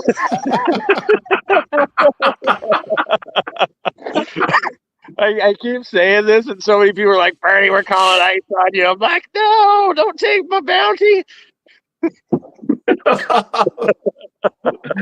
Right. Everyone's in cahoots. It's like, you know what I mean? The $5,000 report to turn Bernie in, but Bernie's like, all right, here's what you got to do to turn me in. Right? Just split the Here's bounty my, with me. here's my Split the Venmo. bounty. Okay, I still got 2 months left before I'm illegal, so I got some time to figure it out. All right, good man. All right, I love you guys. I'm sorry I gotta get to going to lunch here, but we will see you hopefully later tonight, either on League of Extraordinary Adventures and/or Traveling Fools. Both That's great good. programs. I need to touch base with you, brother, anyway, because I saw a clip from Cosmic Summit this year, and the guy was just talking about monoatomics and mana, and You're you talking know, about what's his nuts there? Ah, God, I know Timothy Hogan. Timothy Hogan is who you're talking about. Timothy Hogan. That's exactly what I'm talking about. So I watched his seminar, which finally came out recently, I guess, because Cosmic Summit holds it back Yep. for a while, and I was impressed with what he said, but I just felt dirty hearing this conversation without one single mention of Crypto Alchemist. Oh, thank you. I'm just saying, it Right. just Well, it felt I'm dirty. probably going to be challenging Timothy Hogan at some point because he makes things unstable and they oxidize, and that's kind of toxic and kind of poisoning people. So, but that's a whole That's other fair. wormhole for another day. Hey, Love you guys, and hopefully we'll see you hey, hold tonight. on, Bernie. Before you Okay. leave, I Yep. gotta ask, dude. You went to Vegas to work, okay? That was the Yep. whole premise of going. I have not seen one day of work at all. Okay. Well, that's because I've actually been working. I just haven't been recording it yet because it hasn't been set up yet. But that's in Cal Navari where Steve lives, and that's where I've been staying. But then Steve's friend Glenn, who was there, he just happened to have a free timeshare on the strip. Oh, So he invited me out to the strip. So I'm on the strip for a few days, soaking up the free this free epic resort and enjoying myself. So I'm having a little vacation time. But don't worry, tomorrow I'm headed back to the desert and I will be working nonstop. And oh my God, Nathan, the library that Steve has and that he's given me copies of stuff to bring back to you. We got homework for months to years with the amount wow. of material, patents, and everything that he's got. It's gonna blow your mind. But That's yeah, awesome. I have been gloating a little bit. I have been showing off my best life as opposed to the work, but the work is going on behind the scenes. Right on. I'm glad to hear that, Bernie. Hey, enjoy yourself while you're out there, buddy.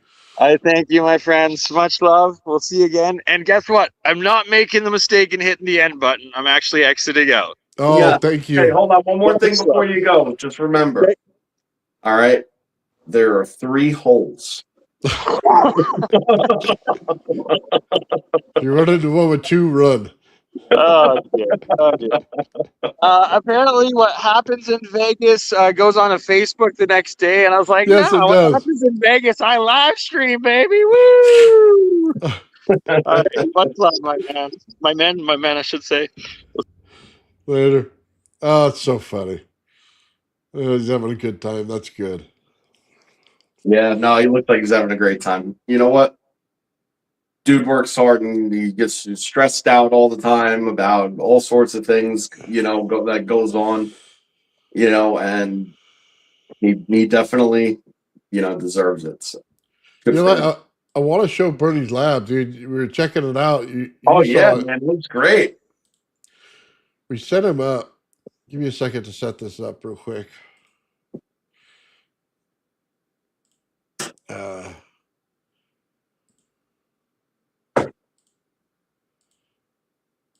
I'm pushing 100 buttons, but never the right one today. Okay, so for everybody out there, Bernie came over and we set him up this space. And by all means, we're not done yet, but it's looking cool as we go. I'll play it with the music. This is his.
That's awesome, man.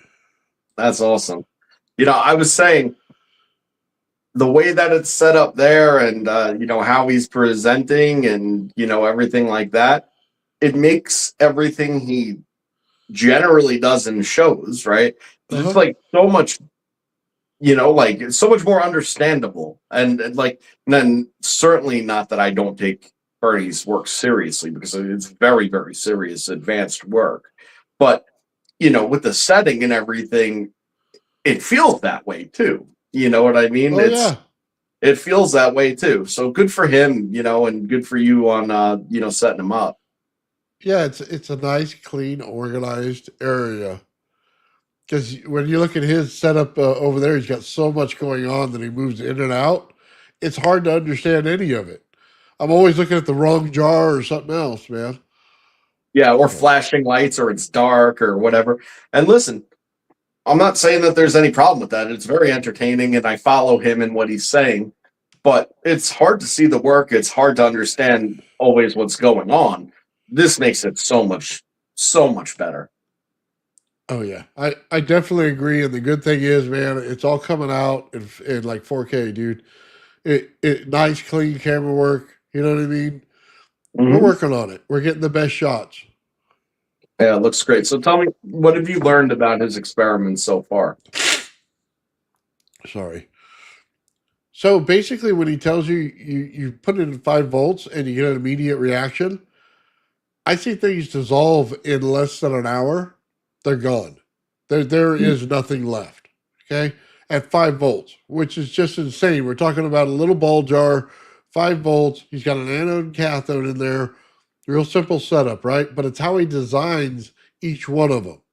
If it's a single field, if it's a double wrapped field, 3 wrap fields, that all comes into it. Kind of a little bit of secret he does there. What materials he's using change the experiment completely on whether you can disconnect the power and it still runs. The way that he pulls the stuff out of everything and separates it is the coolest thing. Okay.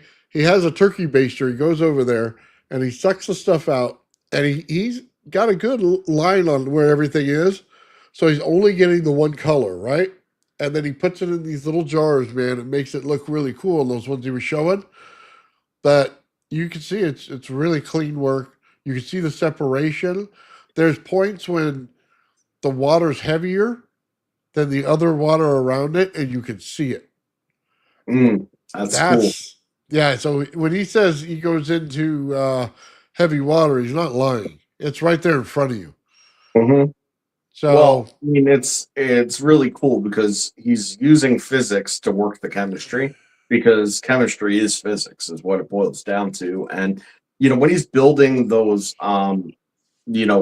electrodes, like Nathan was saying, you could see that he methodically and purposefully wraps specific sequences, and the sequences are geometric, but they also add, aside from the geometry, they also create differences in the amount of mass that's there as well, the amount of interaction that's going on in that one zone, and that fluctuation itself is going to, like we discussed, right? It's going to create different zones of resistance, okay, different frequencies, and ultimately, if everything is put together coherently, right, in a way that makes sense, then that could act as a very clear control mechanism as to what you get on an outcome.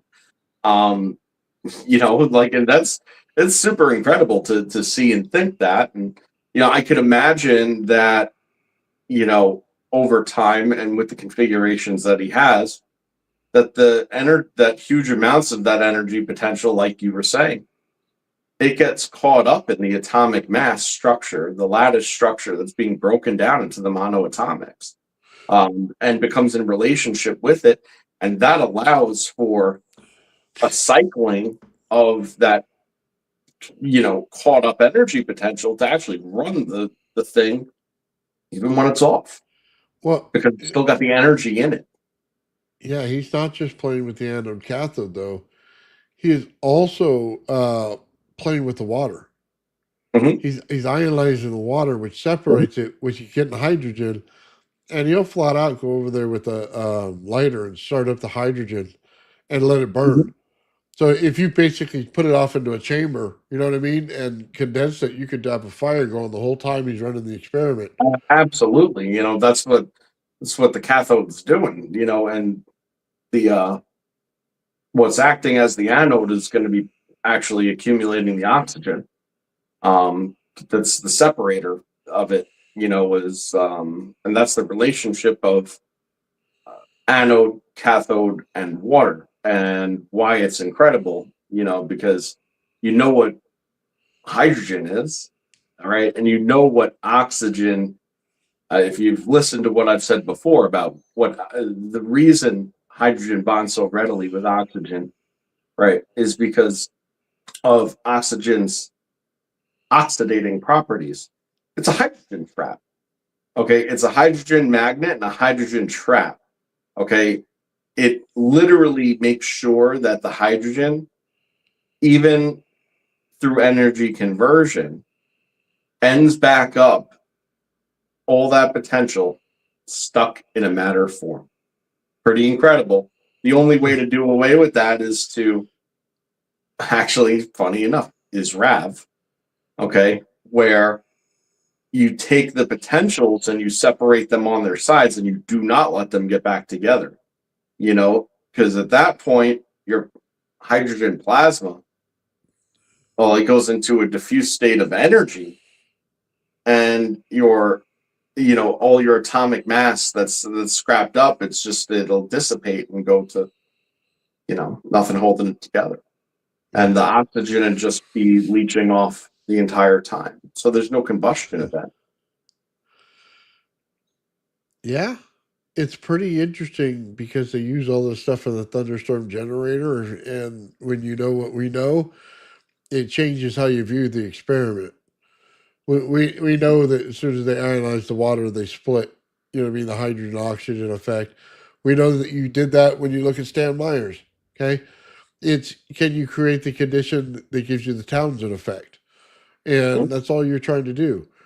And compression will start to do that when you put it into a cylinder.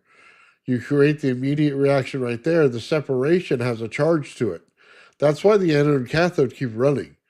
It's because they have a charge to it. It has an electrical field to it. And since he didn't overwhelm it in the beginning, it's not used to that. It's set at a steady voltage of 5 volts. Okay, but I don't even think it's getting that. I think it's probably getting 2.5 volts, to be very honest with you. I So when he does that, it just sets a condition for the whole thing to keep running. Mhm. But that way you'll continue to break it. So one of the things I wanted to see while he was down here, and hopefully we could do it, is I wanted to see that little ball of light in the water. Okay? That's what I wanted to see. I Mhm. want to know if it was like the other experiment, sound that created it, or is he creating a RAV? Okay? That's the one thing I just want to know when he does it.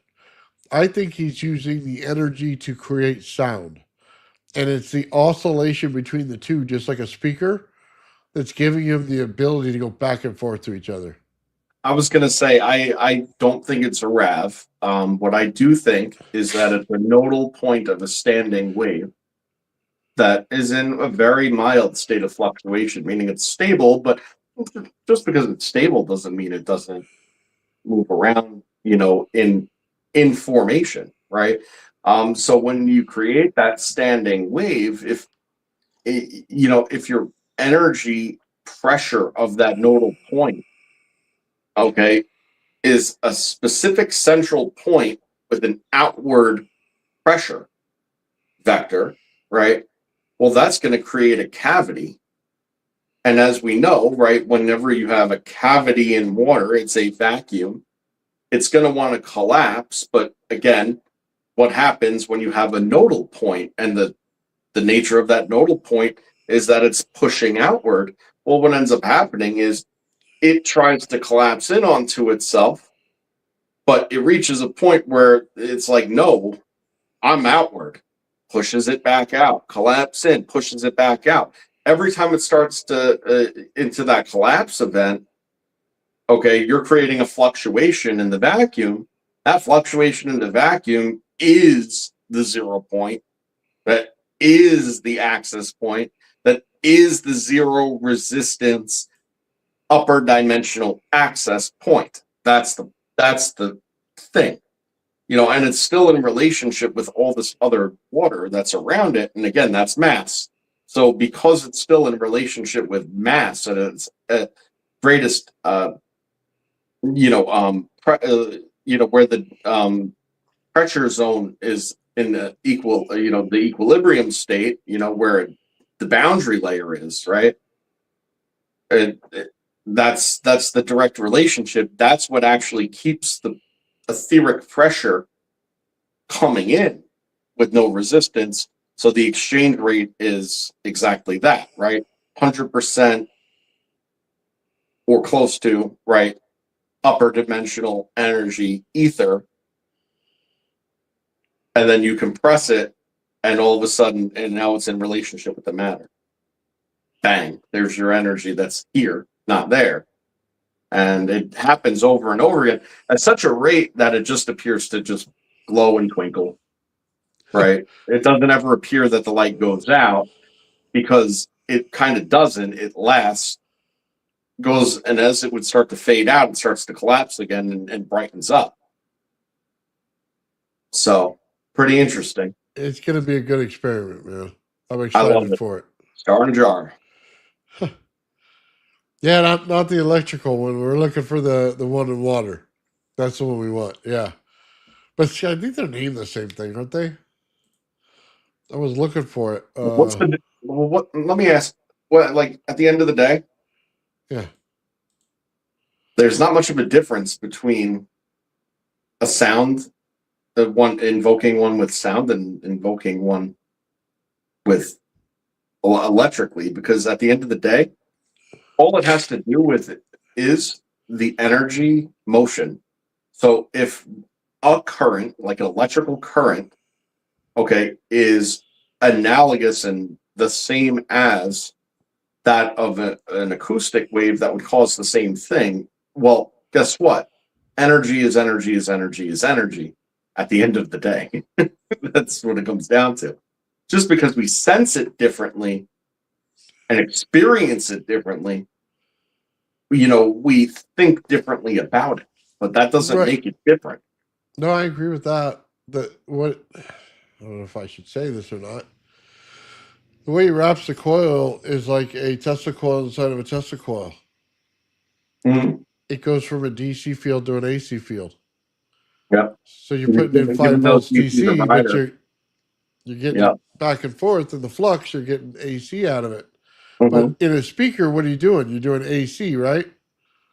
So you're already creating the electromagnetic wave that is sound. Okay, but sound is also light. You see, that's the problem. You have massive compression to a sound wave, you're getting light. That's the star in the jar.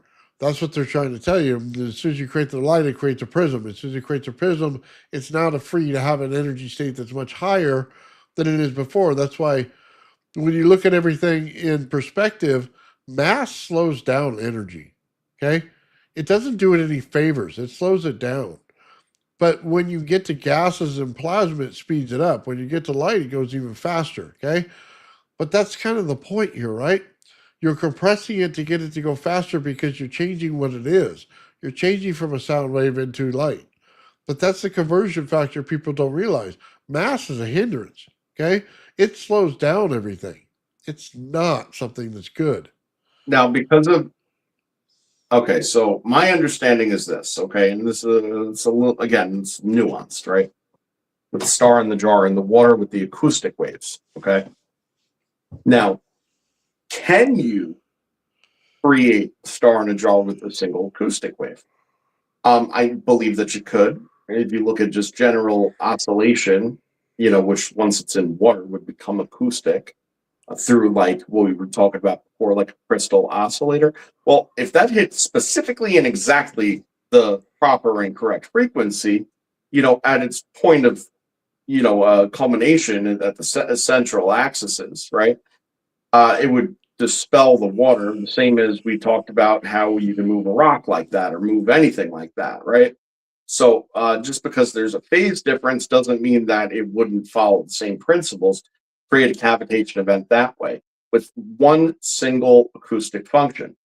However, I'm pretty sure how it generally is formed and what would be going on in like BurnEye's experiments for instance, okay, has less to do with a single frequency, okay, and all to do with the interference patterns of multiple frequencies, okay, creating the specific condition.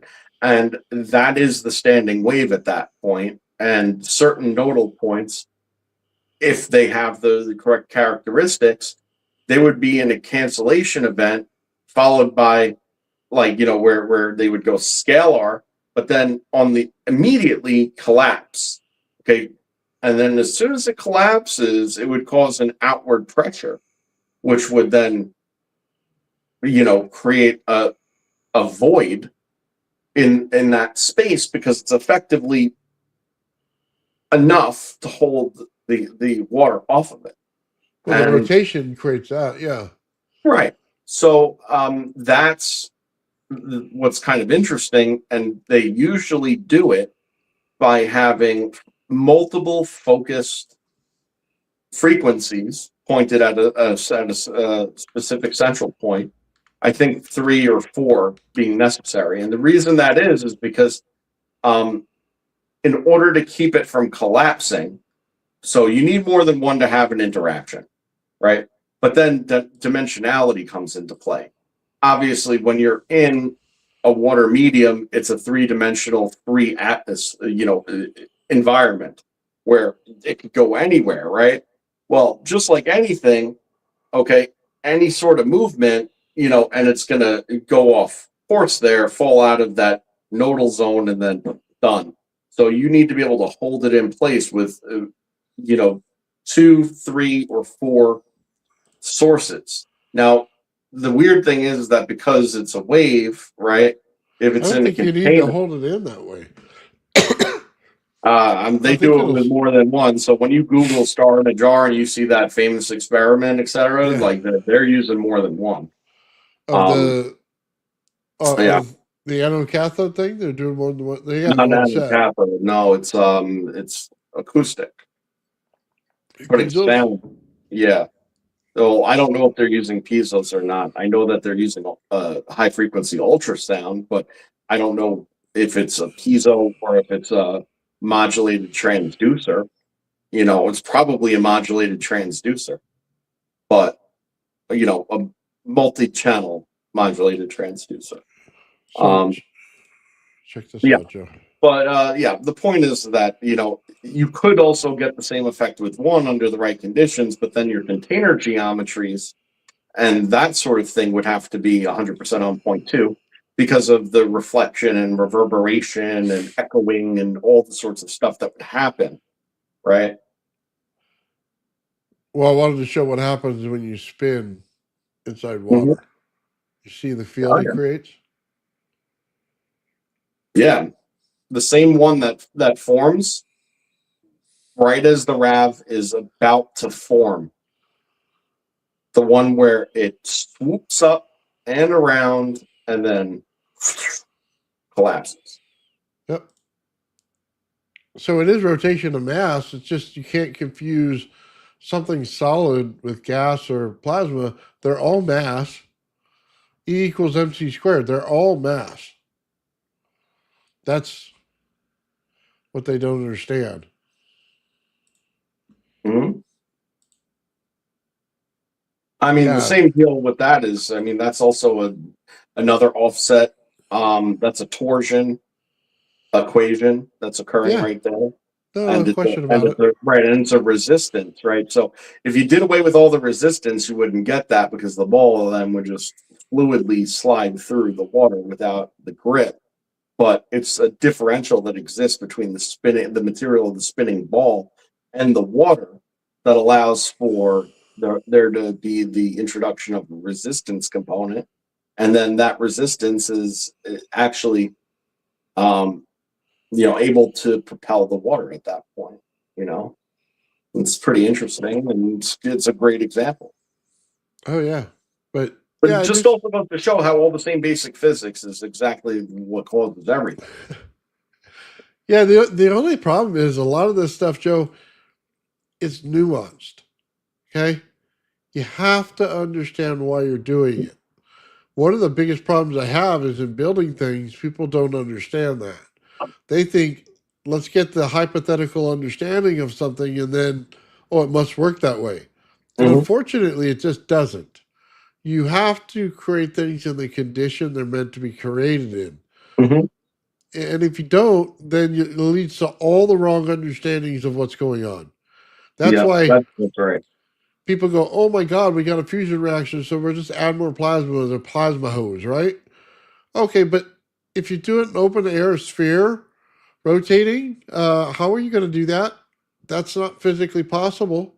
Okay, things like that. If you get into this is how you build it versus this is how you think about it.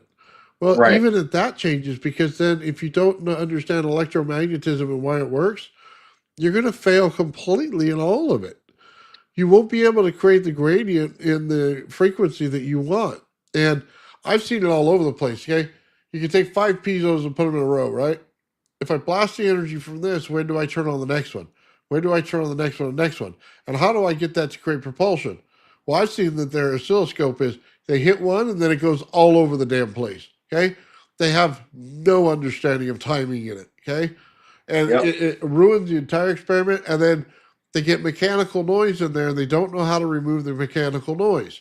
So that creates more all over the place. The fact that they don't even know that the mechanical noise is ruining the process creates a bigger problem in it, right? They're not understanding frequency, how to override things in an open air system. Mhm. Dude, there's so much nuance to this stuff. It doesn't There, just there really happen. is, right. Well, the nuance is it's actually funny because it's like you said, and I love what you said. It's absolutely true. Is it's all setting the conditions, and Yes. and what I've been saying and a saying of mine for way, way, way longer, than I've ever thought about any of this shit. Okay. Like, it's not about having the right answer. It's about asking the right question. Right. Answers are easy. Questions are hard. When you sit there and you make an observation, you think that you have a data point. So now, well, the apparent thing would be if you put more, then you get more, right? Well, we know that's not always true. But when you have a fundamental understanding of what each and every single piece is doing, okay, mechanically, well, then you could sit there and figure out what it is you actually need, right? And what needs to change. And that becomes the first right question to ask. What do I need? Like, what needs to be exploited here? And what is the mechanism of that? Because once you figure that out, you realize that everything follows only very few actual rules of physics. Very few. And they all have to do with the same exact thing, which is one thing's relationship to another.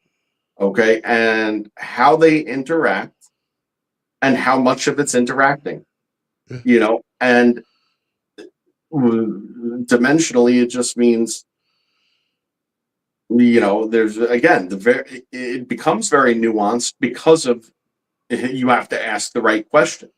If you're going to sit there and look at it at face value and you say, okay, well, if I did X, Y, Z and now it works, well, if I continue along this line, then I'm going to do better. That's not the answer. Sometimes the answer is, reduce the moving parts, figure out what's not needed, what's not conditional, and then figure out what two or three things, what three variables are in play. Once you know the variables that are in play and the proportions in which they're functioning, well, cool, go with that, and then if you want a different effect, but based on the same principles, take what works, okay, and then rather than change the entire thing and start from the ground up, start with what works and then make the mechanical changes necessary to change the dynamic, to change the outcome. These are basic principles of metaphysical manifestation. You must set the conditions and must be open to the outcome, in order for that to be a great possibility of occurring.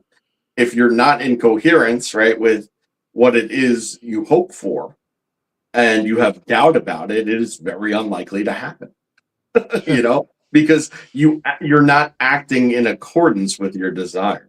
You see, so that's exactly it. People get caught up in all this shit and following these dead end paths or dead end trains of thought because they're not keeping an open mind.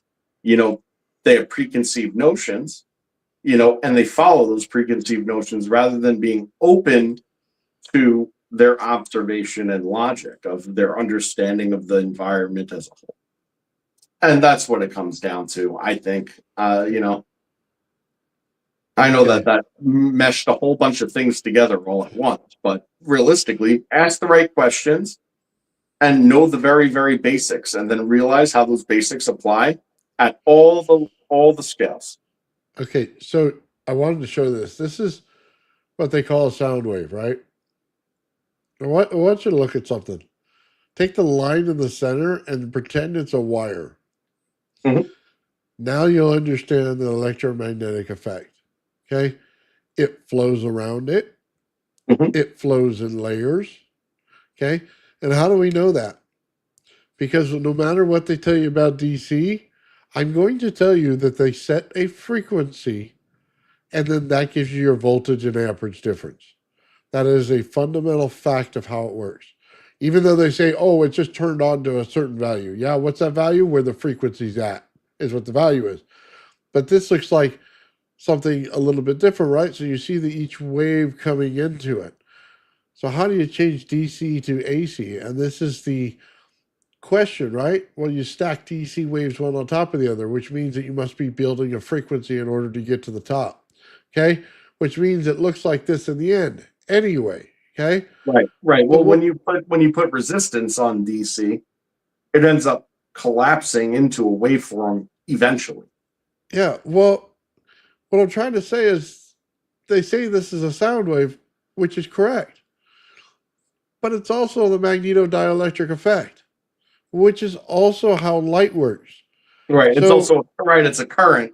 It's it also the wave function of a photon. yeah. But that You know what I mean? Like, what is it? The fact that that's it's what I said before. Energy is energy is energy is energy. Like at the end of the day, it's all the same shit, and that's yeah. exactly what it is. But it also layers the magnetic field. If you look at it as each one of those layers is a different type of mineral that created that magnetic field, now you understand why you have no idea what you're into in gravity because there's so many of them. So the only way to get gravity to do anything for you is you can no longer do this. You can no longer try to make the energy. Mm. You now have to figure out how to control energy from the backside. Once it's already created, how do you control it? That's how you figure it out. That's why coupling matters. So I just wanted to show that. I thought it was interesting, man. People don't they don't take things that far. They plug in their device and say, "Oh, it works." That's what they do. They Yep, you know that is true. I get so many things, man, putting coils inside of coils and trying to figure out what's going on, creating oscillations in them. That peanut coil created AC in it, gave me the exact waves that Sean gets in his AC coils. It looked Yep. beautiful, Hmm. awesome to look at, but then my AC flyback did the same thing. Yeah. Well, so like, and I always said this, and I was trying to explain it at the time, and I just think that you have a different perspective on the same information now than you did at those times. But what I was explaining about the geometries is that more times than not, when you're building it in that type of configuration, you're not going to get some crazy effect because like of a standing wave pattern or this type of interference. What you're doing is you're creating zones based on the geometry of different fluctuating relationships of the field that is created by the coil. So, for instance, if you have one in the case of the peanut, right, you're starting off at a larger diameter and progressively shrinking that diameter, okay, and then expanding it again. So, what you're doing is you're taking these frequencies that are occurring and interacting with each other at each wind, okay, and you're bringing it from one state, okay, to where now its rotational state has accelerated, okay, because even the but it's proportional and relative. It's accelerated because the diameter is smaller, but yet it's still traveling the same 360 degrees, okay, in relation to the above and below it, okay? But it's reducing in its size, so it's reducing in its mass, and it's also reducing in the distance it has to travel in order to make that same rotation. So that causes a frequency change. Then it starts to expand again, and all of a sudden, because it starts to expand, it becomes into a more diffuse state. Okay, then because it kind of got concentrated as it was spinning up, but then all of a sudden it hits this wall where it's going to have to expand again. That other frequency change now, is it a form of resistance? Yes. Now, is that resistance necessarily a loss? No, not necessarily a loss. But that change from that diameter and length relationship to rotational, speed, so to speak, right? That creates a fluctuation in it. Okay. And once you start to expand it again, and then it's growing out, and then it starts to contract again, now you're doing it multiple times and creating an event where every single time it goes one way, it has to push back the next. Well, it goes one way, it has to push back the next Well, because there's a resistance change multiple times throughout the system. Yeah, well, that's the point. You're creating pressure, so the magnetic field over here is larger than the one over here, and you're basically creating pressure between them, so it oscillates between the two. It's a forced oscillation, which is AC, which is just moving the magnetic flux from one side to the other, back and forth like this. That's what all AC is. It's no different than vibrating the ground in order to get a rock to move. That's AC. But Right. it's also why an inverter can act as an AC DC pull. Okay, like we were discussing before in a different thing. That's why it works. It's because you're getting a back and forth between an AC and DC voltage in an inverter when you put it in an oscillation mode. So it'll react that way. But it's no different than creating that in a coil. But that's the same thing that an AC flyback does. It goes back and forth, and then whichever one has more resistance in the shorter wire, you know what I mean, is the one that becomes the cathode in the situation. Okay? It Exactly. can't build up enough field inside the coil to be the positive, so it takes the negative value. That's it. It's AC and DC are not different energies that go into it. You could create AC out of a DC pulse. It's the Exactly. same thing. It's just how you set up the geometry. So when we look at some of this stuff, the geometry is the most important part of everything that we do. Just so everybody understands, it sets the condition of what you're Absolutely. doing. Hmm. So if it's a sphere, it compresses towards the inside, which changes how light actually looks. But if you don't do that and you create a linear faction, it actually changes how light looks. Light is a reflection. It's a mirror effect. They say the same thing in Egypt all the time. People don't get it. When you do a laser, you are focusing the light to create the light to go inward towards each other, and it goes out in the field. So why do you get a double slit experiment that goes bad? Well, it's because you're not understanding that factor. It's already rotating. It's already going, and then you what? You hit a wall. Now it acts as a prism and opens up. Okay, why? Because you put in a magnetic field in there with your body, okay, as capacitance, or you did it with a camera. You Hmm. change the condition of the room. It's as simple as that, but people don't understand that because they go, "Oh man, it's in a spherical form now, so it's got to be a different energy." No, it's not. It's the same one as your laser. We just simply change the geometry. As soon as you change the geometry, you change the condition of the field. That's as simple as it gets. But people don't understand that. And they start playing with the geometry wrong. It's the same thing that leads to bad habits when you get over to that whole donut thing. That's a whole bad habit that went absolutely asinine wrong because they didn't understand what they were doing. Faraday used a sphere. He did not take a donut and put it in the center and do all of his tests based on that. So, how can you write a formula based on a donut when you're dealing with a sphere? Okay? You have to understand the experiment you're looking at and what he did. I think that's the biggest failure in physics. Okay? Yeah. No, it's a good point. And here's a little thought experiment. Think about like actual hydrodynamics for a second, okay? Okay? And what I want you to suppose is that you have your donut like a tokamak, right? Which was the point of what we were saying today. Now, check this out. And this is, I kind of already said this, but in a different way. But now imagine that you have water, okay? And you're spraying water into the inside of this donut, Okay? okay, in on like a 45-degree and a pitched angle. And the whole entire point of what you're doing, okay, is you're going to create Swirl more or inside the less, donut. it's going to ride the walls 360 degrees. Now, let's say that you put the flow and the pressure, okay, which is, all right, flow and pressure, voltage and amperage, right? So let's say you put the flow and the pressure of the water, okay, to a high enough rate, okay, that it's able to go all the way around your donut, okay? Well, what the fuck happens when the the leading end of that rotation meets its maker? Well, you have instability. There's a huge differential that occurred. because there's losses. It's not superconductive, and it's not in a dense state. It's in a less stable and state than when it left, and it's about to meet back up with the stable state.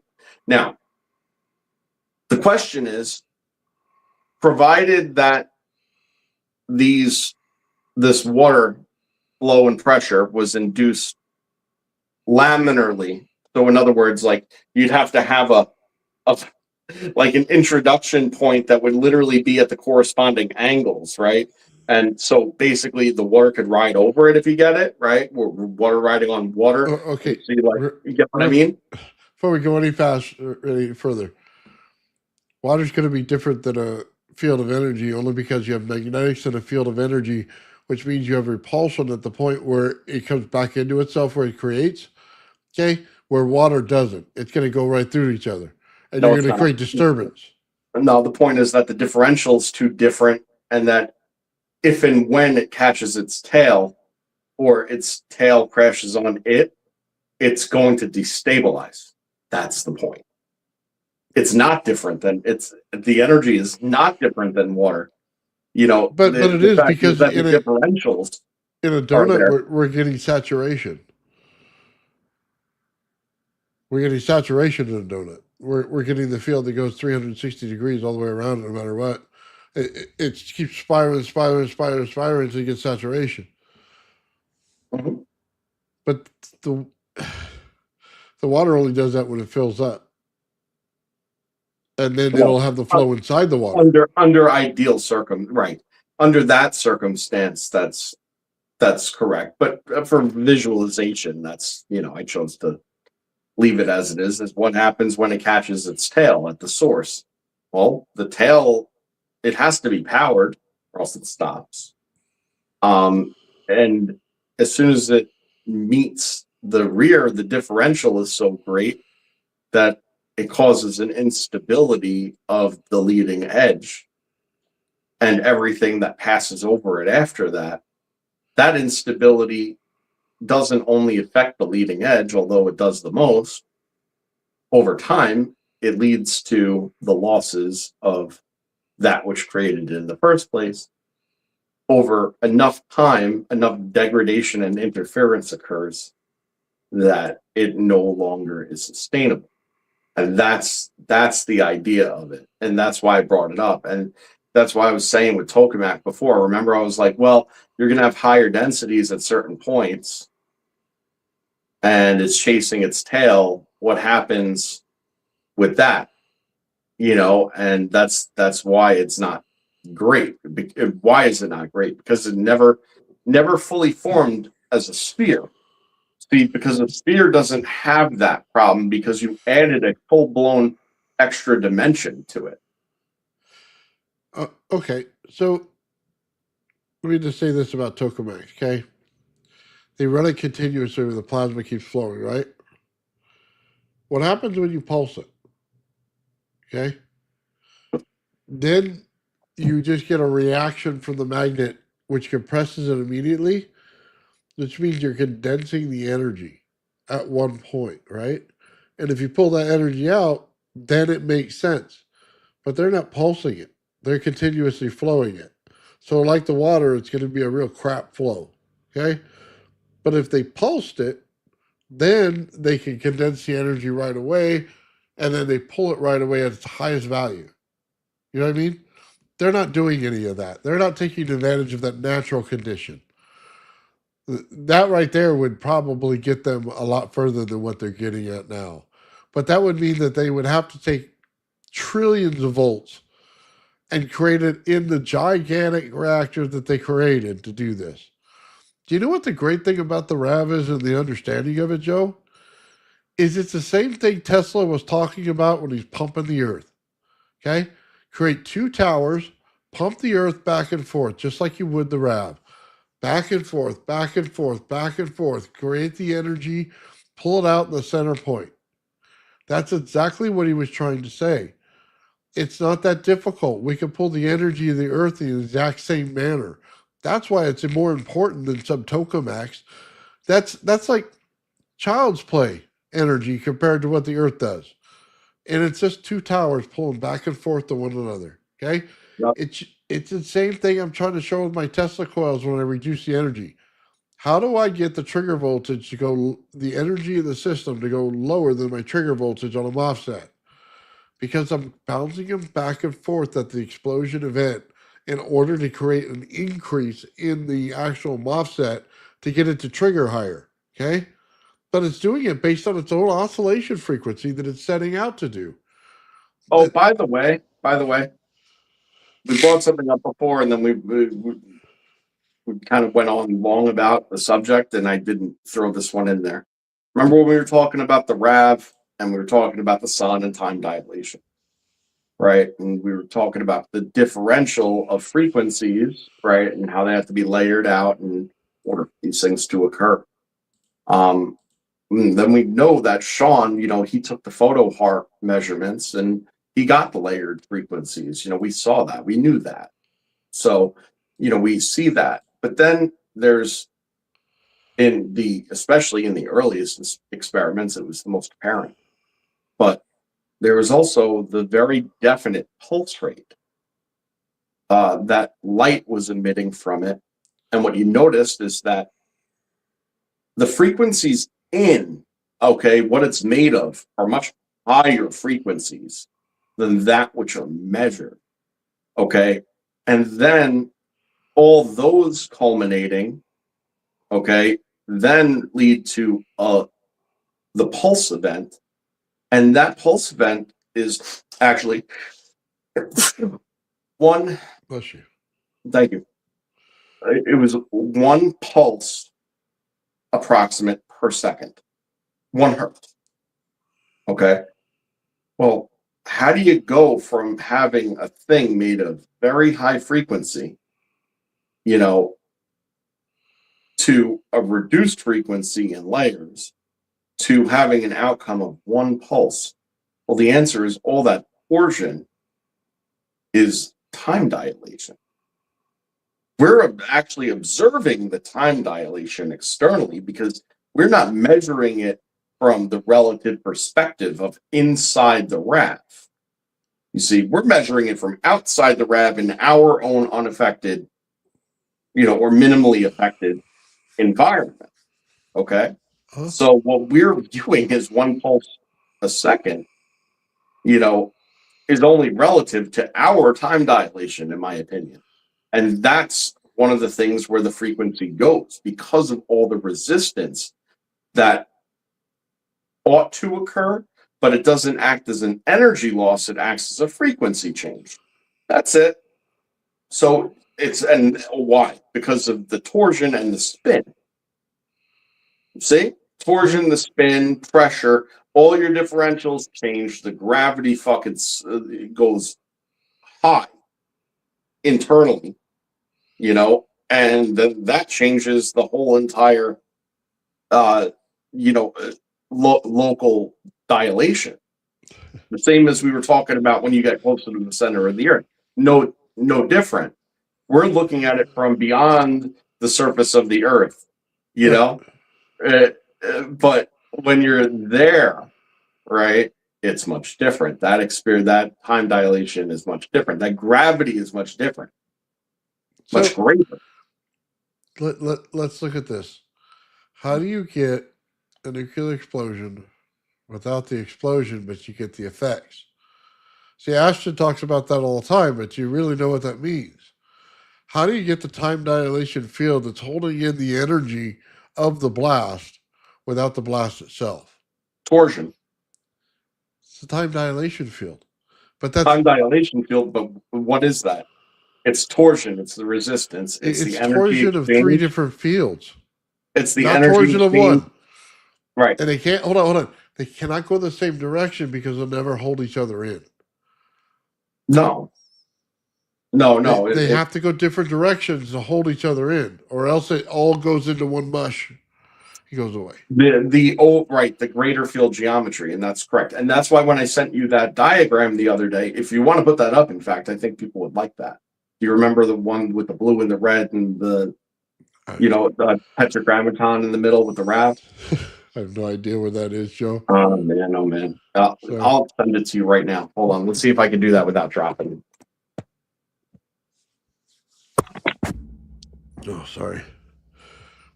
Yeah, but our military's using time dilation fields.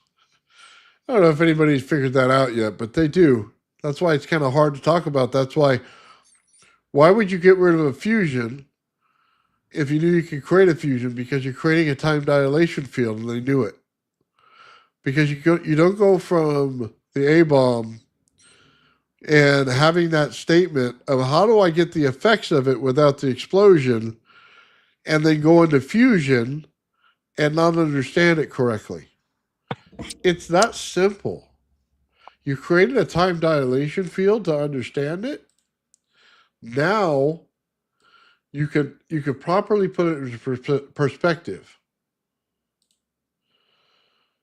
Yeah, so I sent that to you, and I think that for simplicity purposes, this shows the anode cathode relationship and how the fields get built better than any demonstration that I've put forth so far to visualize it. But realistically, what you have on the right-hand side is the anode bias, and on the left-hand side, you have the cathode bias. Okay, and then you have the anodic energy, okay, actually traveling through and back, okay, the cathodic side, and vice versa. Now, when you do that, the whole reason in the first place is because when the energies are pulling toward each other, because they want to make that connection, they realize that they're the same thing when they're headed toward each other like that. Okay. So they deviate away from each other, they repel. Okay. And then they go make a collection. Okay. And they start to come back. And when they start to come back, okay, they're going to actually come into relationship with the other side heading the other way, the other way, meaning that now the attractive event occurs. So there's a repulsive event of the current, an exchange, an energy exchange, a return, where then when it returns and makes the contact. How does it happen? It happens all at a 45-degree angle. Okay. By the point of interaction. And once all those sides unify in that way, it creates a asymmetric energy exchange between the two sides that occur. Okay, that's at the point where it's not certain. When we used to see Sean's thing and it would glow purple at the surface and the tendrils would be reaching around and reaching around. Well, it was making those first few loops that way, right, to get this feed going. Now, once this feed was established and the ratios were proper as far as what this asymmetric exchange is going to look like, that's when it grows and swoops. Okay, when it grows and swoops, why does it do that? It's because the energy went from this parallel relationship, where they were headed directly at each other like this, right, and next to each other, but heading opposite ways. Okay, to now being repelled and attracted. Well, once you repel and attract, they cross. The field lines cross. It creates an X, right? Well, but it's not really an X. It's dimensional, but it represented like that. Well, again, those field lines, they come from like this to like this.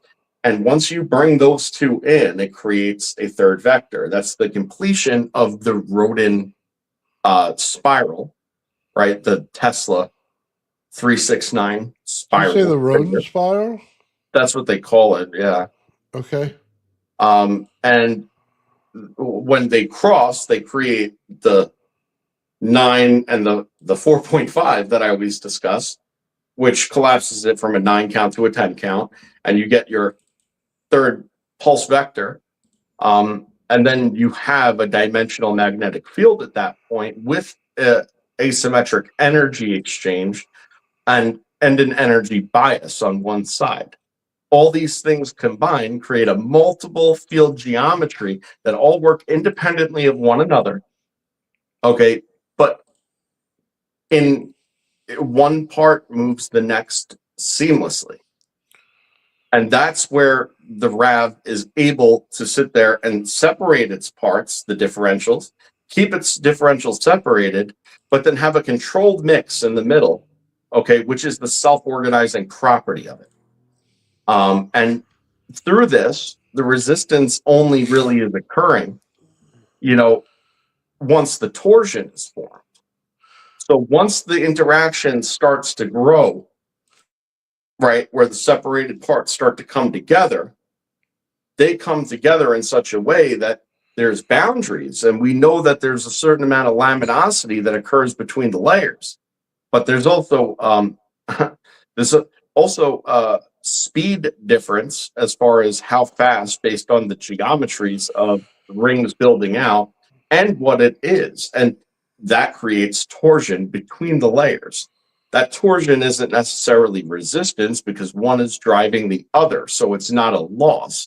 But that torsion is a twisting motion of all the high density energy in that area. What does that mean? Well, that means that it's fucking taking that stupid diagram that they show you of the Earth on some kind of rag, and the rag sagging down to the middle, and then they roll a marble, and they're like, there's your gravity. Well, you know what it does? It pulls that damn thing taut. That's what it does. So that whole entire thing is working off of much, much different environmental principles than we're experiencing externally. I so hate that stupid thing. All right, Joe, here's the thing. Your angles are wrong. On the positive and negative, you got it at a 21-degree angle. I didn't measure angles, man. This is a visual. Huh. Let me show you something. Because other than that, it matched what you were doing. So yeah, no, that was literally, I didn't measure angles or anything. I was just trying to show a representation of generally what's going on. Oh, okay, because it looked like a donut.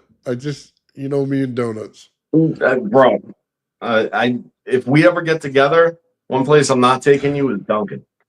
That's for damn sure. So here's the actual RAV, and you see the field already. Just like Joe said, it builds out like this. And that's more of a, 50-degree angle, something like that. In this thing, it's almost a spherical structure, but it's an egg.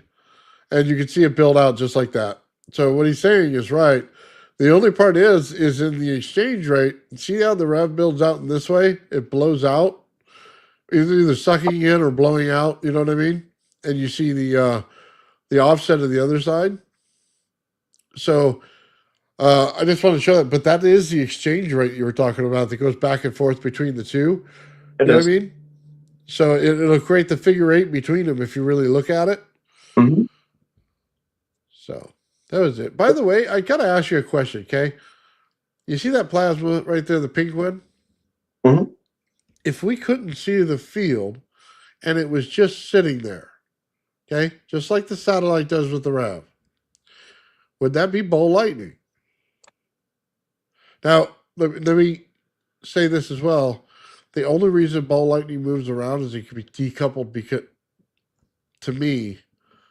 it decoupled from this zone. Okay? That's a good way to put it, by the way. It's decoupled is just another way to say out of phase. Out of phase is just another way to say exists primarily in an upper dimension. Okay. Well, I don't think it says that. It's physical. You touch it, you know what I mean? It still zaps you, kills you. Okay, hold on. But when I say things like that, I try to be super specific in choosing my words to say.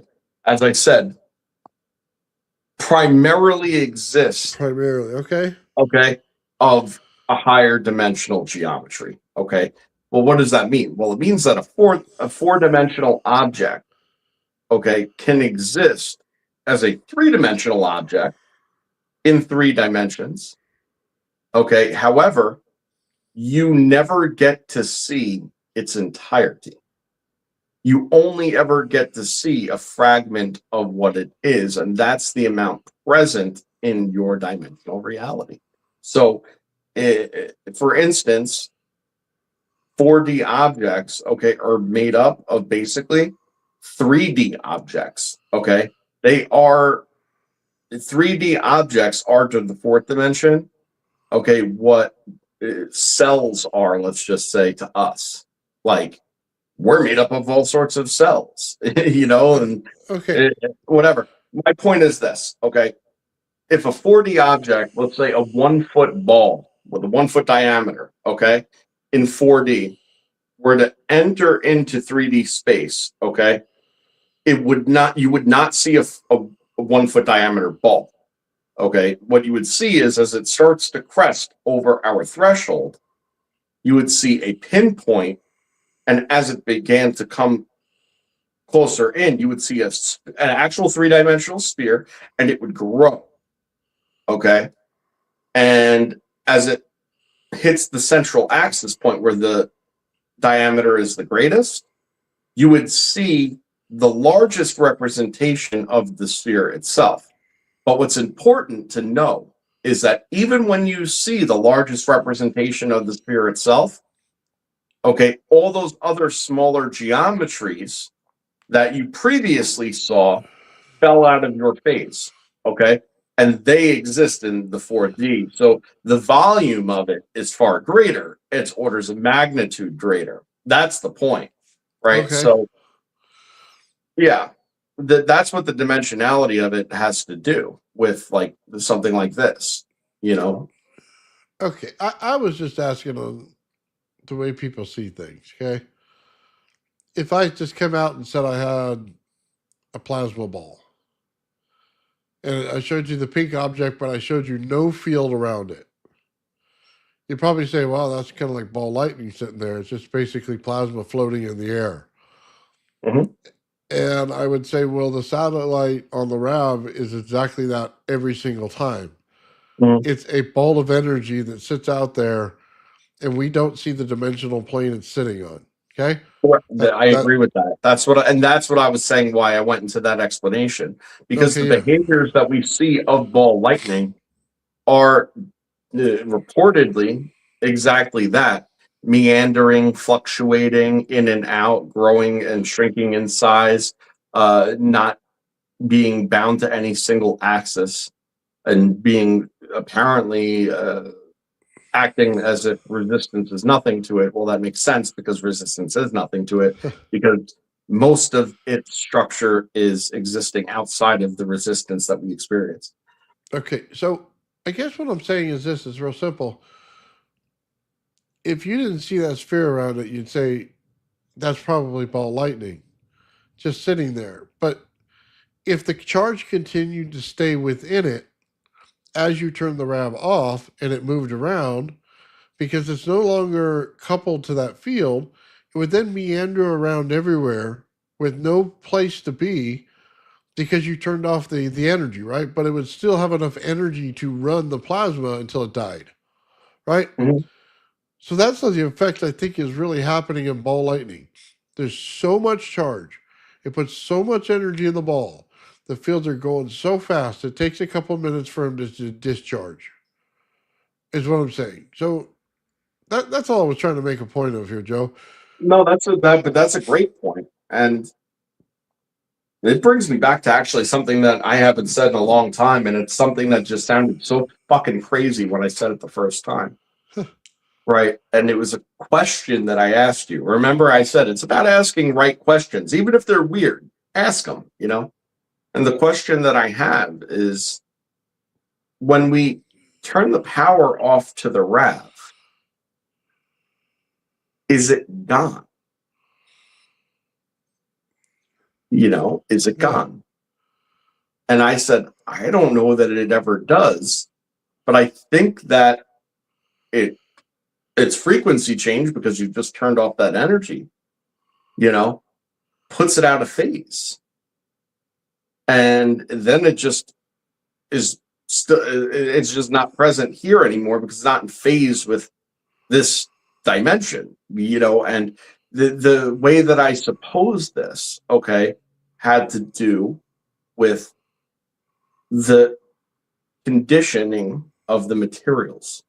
Okay, we knew that once we conditioned the materials to have the proper flow patterns, okay, the RAV would instantly form. Instantly. Okay, so there was a memory that existed because even though we created the conditions, that's cool and all, okay, but it should still have to build up the fields in order to work. But that's not what we observed. What we observed is you power it on and it kicks on. When you started on one of those black dots on the clay, you know, it as soon as you hit a certain energy rate, certain frequency, it would come back immediately. And that's because you're bringing it back in phase. That's what's interesting. So it's sort of like you're creating something, okay, in a moment in time that is not subject to time or space as we know it, and is only conditionally present, basically summoning. You know, it's like you must have these conditions and then it is summoned. Well, when you're priming it before it forms and you're trying to get a new piece of material to have this clean exchange, you know, it literally is setting its conditions to be summoned and then you summon it. It's very strange when you think about it that way, but that's what it comes down to. I don't think that's what's going on. I love the idea. I was just saying, I ask just weird don't. questions. Ask No, weird 'cause questions. That's it. the frequency is so high at 99 to 100 kilohertz, we can't see the time it takes to build the field. Is what I that's my opinion. If it was in the hertz level where you could see it, and then it just automatically appeared, I would absolutely be on your side on that one. Cool. The formation isn't in the hertz level, but the fucking thing itself is. You know, so Well, this is what you got to realize, and that's why I'm saying it has to do with phase. You know, you have to create but those when Sean conditions. measured it, he measured it in kilohertz as the rotational rate. Yeah, use it as the it- radio example, though, man. Like, use the radio example. You know, if you tune into, you know, if you were in New York in 1997 and you tuned to 92.3, sure than hell K-Rock would come on and Howard Stern was probably on if it was the morning. Okay. If you changed the channel, well then Howard went away and you got another channel. Right. Yeah, But that just has to do with the frequency. okay, perfect. You're following me. So now let's just say you didn't know that K-Rock and Howard Stern existed. Okay. Well, you're doing something, you're searching, you're setting a condition, you're looking for a placement on the dial, you're looking for, and then you discover it. Now you know where it exists. Now, you know, when you leave, you could bring it back. You see, because you've conditioned it, you know where it is, and once you put those specific conditions again, it comes back. Why? Because you've dialed in that frequency. You've had the same conditions. You provided these multitude of interactive events and frequencies that occur that on that one condition spot, okay, culminate in a stable and repeatable outcome that tune that energy, okay, tune that energy in, tune it in. And that's what I'm saying. Again, is it a weird proposition? Yeah. But is the RAV weird? Yeah. But hold on. This is the cathode right here being set. This is the condition being set. So yeah, it'll summon back the right frequency. You're putting in the same power. Summon back the right frequency. That's what I'm saying. That's setting the cathode. It's setting the condition for the frequency. It doesn't make it appear out of 4D or out of 6D. It sets the condition for the energy to create the same frequency. Right. except for the fact that if you believe that there's time dilation occurring, okay, its timeline is different than ours. And if we suppose that it moves slower, yet it instantly disappears when we power it off, how would you suppose that it's gone? Okay, I was trying to answer that. It's building in kilohertz. But if we're on the other side of the field and we're in hertz, we would see the difference. The problem is we don't have the time dilation field built. You know what I mean? We can't see what's going on there. So Exactly. Because it's why? but it, Because no when no we but power it off, it goes out of phase. That's the point. You I don't see? think it goes out of phase. I think it dies, and it dies fast. What I'm saying is we don't have the ability to slow down the time. The camera would slow down the time and would be able to see it build as a normal reaction. See, like, okay, let's go metaphysical with this for a second. You know, you are a human being, right? And those are your conditions set. See, your conditions are set, okay, as long as the conditions of your existence are met. Once the conditions of your existence are no longer met, aka your biological systems, the ability to eat, sleep, drink, poop, etc., right? Once one of those things goes out of whack and you cease to exist, right? Well, your physicality goes into a state of decay. Now, if you're a believing person that there's something more than this, or that consciousness may not exist physically inside of a chemical condition inside of your body, right? Your three-dimensional conditions of existence and phase have now ceased to exist. And whatever it was that you believe occurs after you die, okay, your consciousness now shifts into that phase because it is now out of phase with the body that it originally had the communication with, or the attachment with. Okay, so but what does that mean? Well, what that means is that, well, okay, you're gone, right? You're gone, but that's still there. See what I mean? What makes this any different? It's just energy existing in an organized state in 3 dimensions under certain conditions under a specific phase. And, again, if it immediately popped up before it set its conditions, okay, then none of this would make sense or matter. But the fact is that the conditions have to be set, and once established, there's a memory of this. Okay, and if you repeat it where the memory exists, it summons it back. Yeah. Okay. That's what I'm saying. I know it's metaphysical, and I know it sounds No. but it's like let me go through it. I get what you're saying. The problem is with the RAV is it immediately turns on when it's in use for a long time. As soon as you wait a couple hours, it doesn't do that. It takes a while to form again. So it's not instantaneous coming back. It is when you continue to use it and the air around it is set the condition.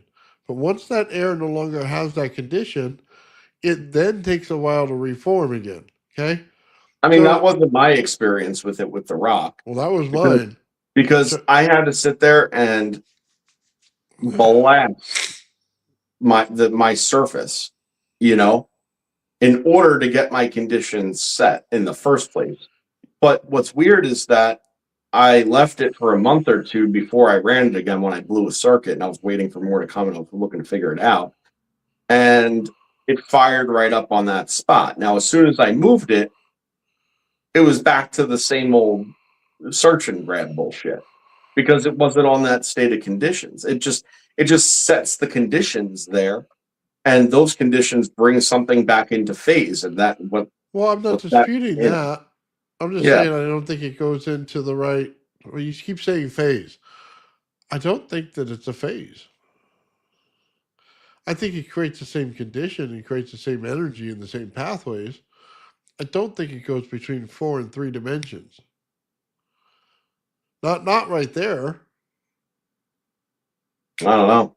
I actually think that all energy, all everything that you consider energy, I don't believe that it's native to 3D.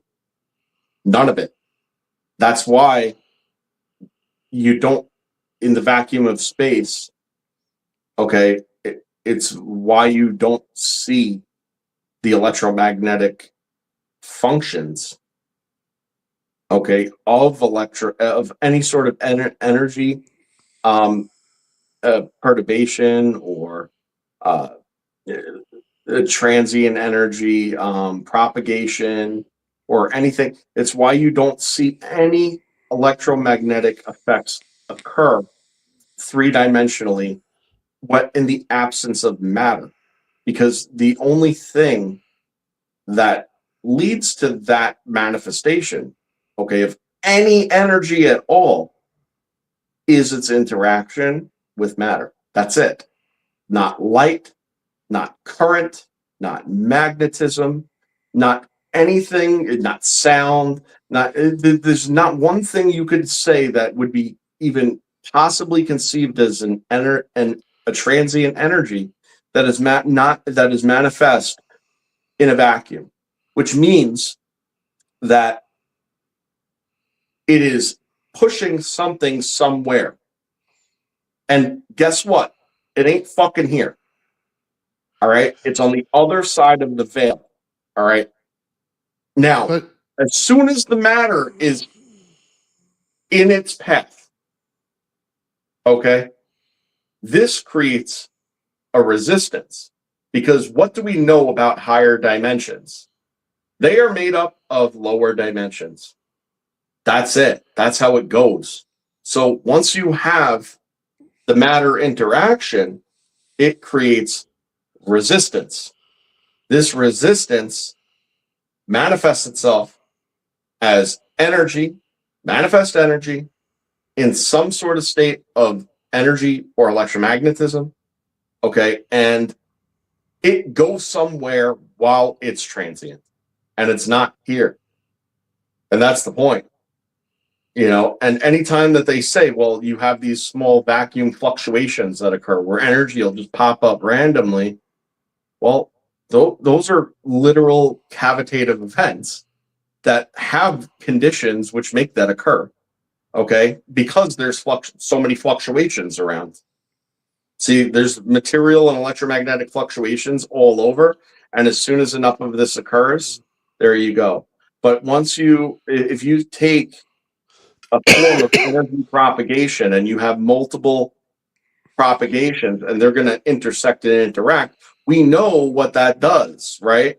But you don't see the result of it unless it interacts with matter. You see? So that intersection, that whole event that occurred, where did it occur and of what? Well, fact is that we know that these extra geometries, these extra motion, these extra dimensional motions, therefore spaces beyond time, space, and time as we know it, exist. And that's what's interesting. It's not subject to our time. We're subject to its time. Its torsion on us is mechanism of our time. That exchange rate that occurs, okay, is the mechanism of how we experience time. Okay, because as soon as it enters in and it hits resistance, we know that the resistance is directly correlated with torsion. We know that torsion is directly correlated with gravity and time.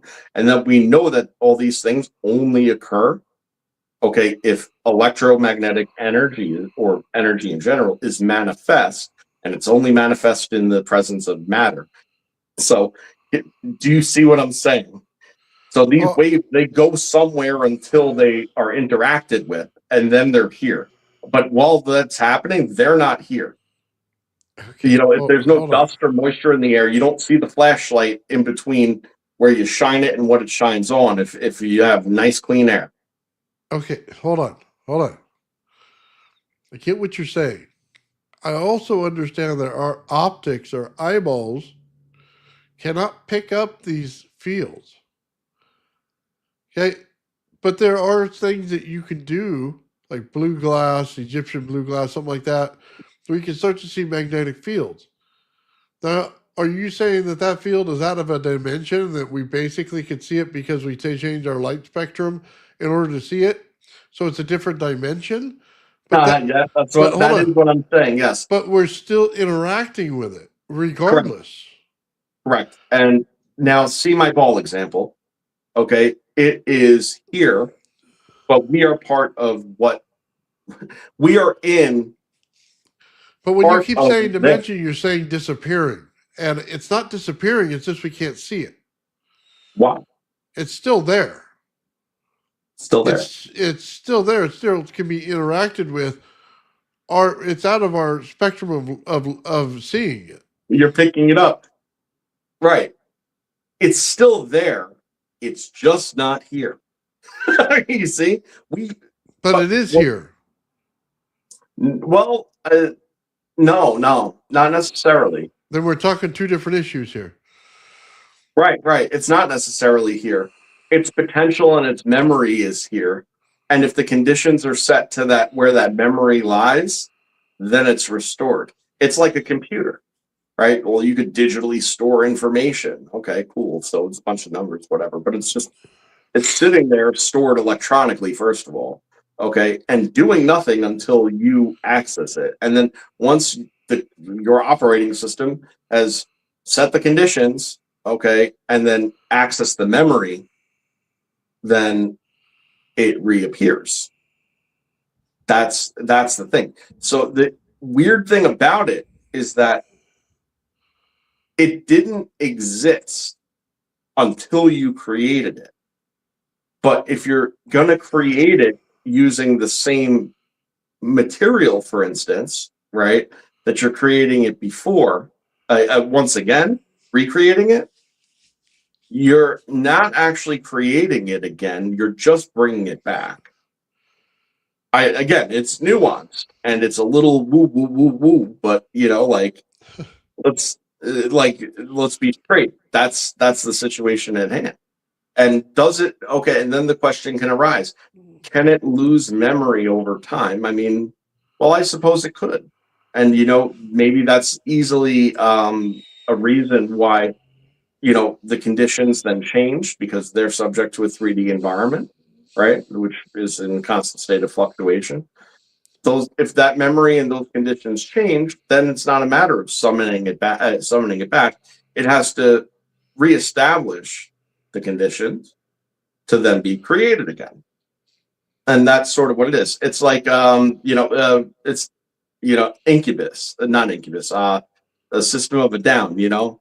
Life is a waterfall. You're one with the river and one again after the fall. It's that deal. You see, it goes back to the sea of potential, but there's a memory of it. You bring the conditions back, it comes back.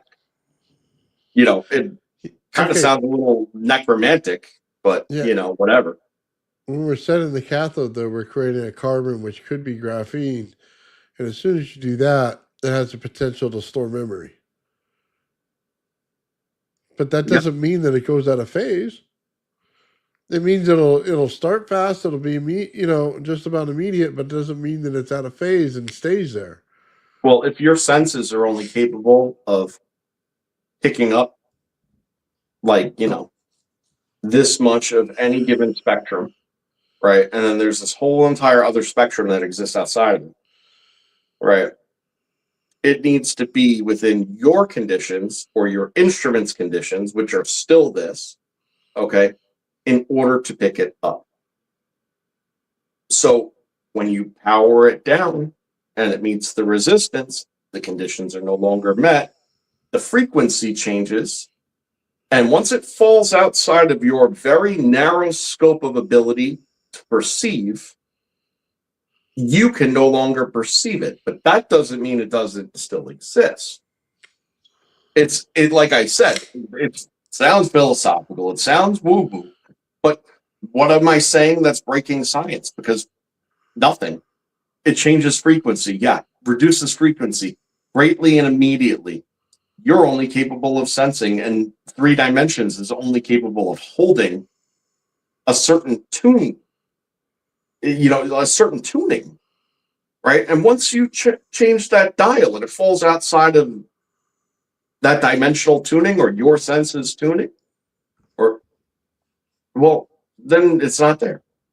It can't interact with you because it's outside of the scope of the parameters. It's outside of the conditions. I'll be honest with you, man. I heard what is it, Ralph Ring talk about the same thing with the OTCX1. I find it interesting, Joe. I don't know that I'm there yet with the RAV. Okay, I I just Well, see it a little differently. But with other things, like when you're talking about high frequency things and things, that, yeah, maybe. well, for what it's worth, anytime you power something down, it meets resistance, changes frequency. It goes back to the same place with the nuanced difference. Okay, and I'm sure that's a lot easier to digest because we just say it goes back into a state of potential. That's what we say. It's undetectable, but you can't destroy the energy. So it goes somewhere. It's not wasted, and it will interact when conditions arise. Okay. The only thing is that its conditions, okay, are not multi-vector emulations. Okay. And they are not burning a memory into anything necessarily, right?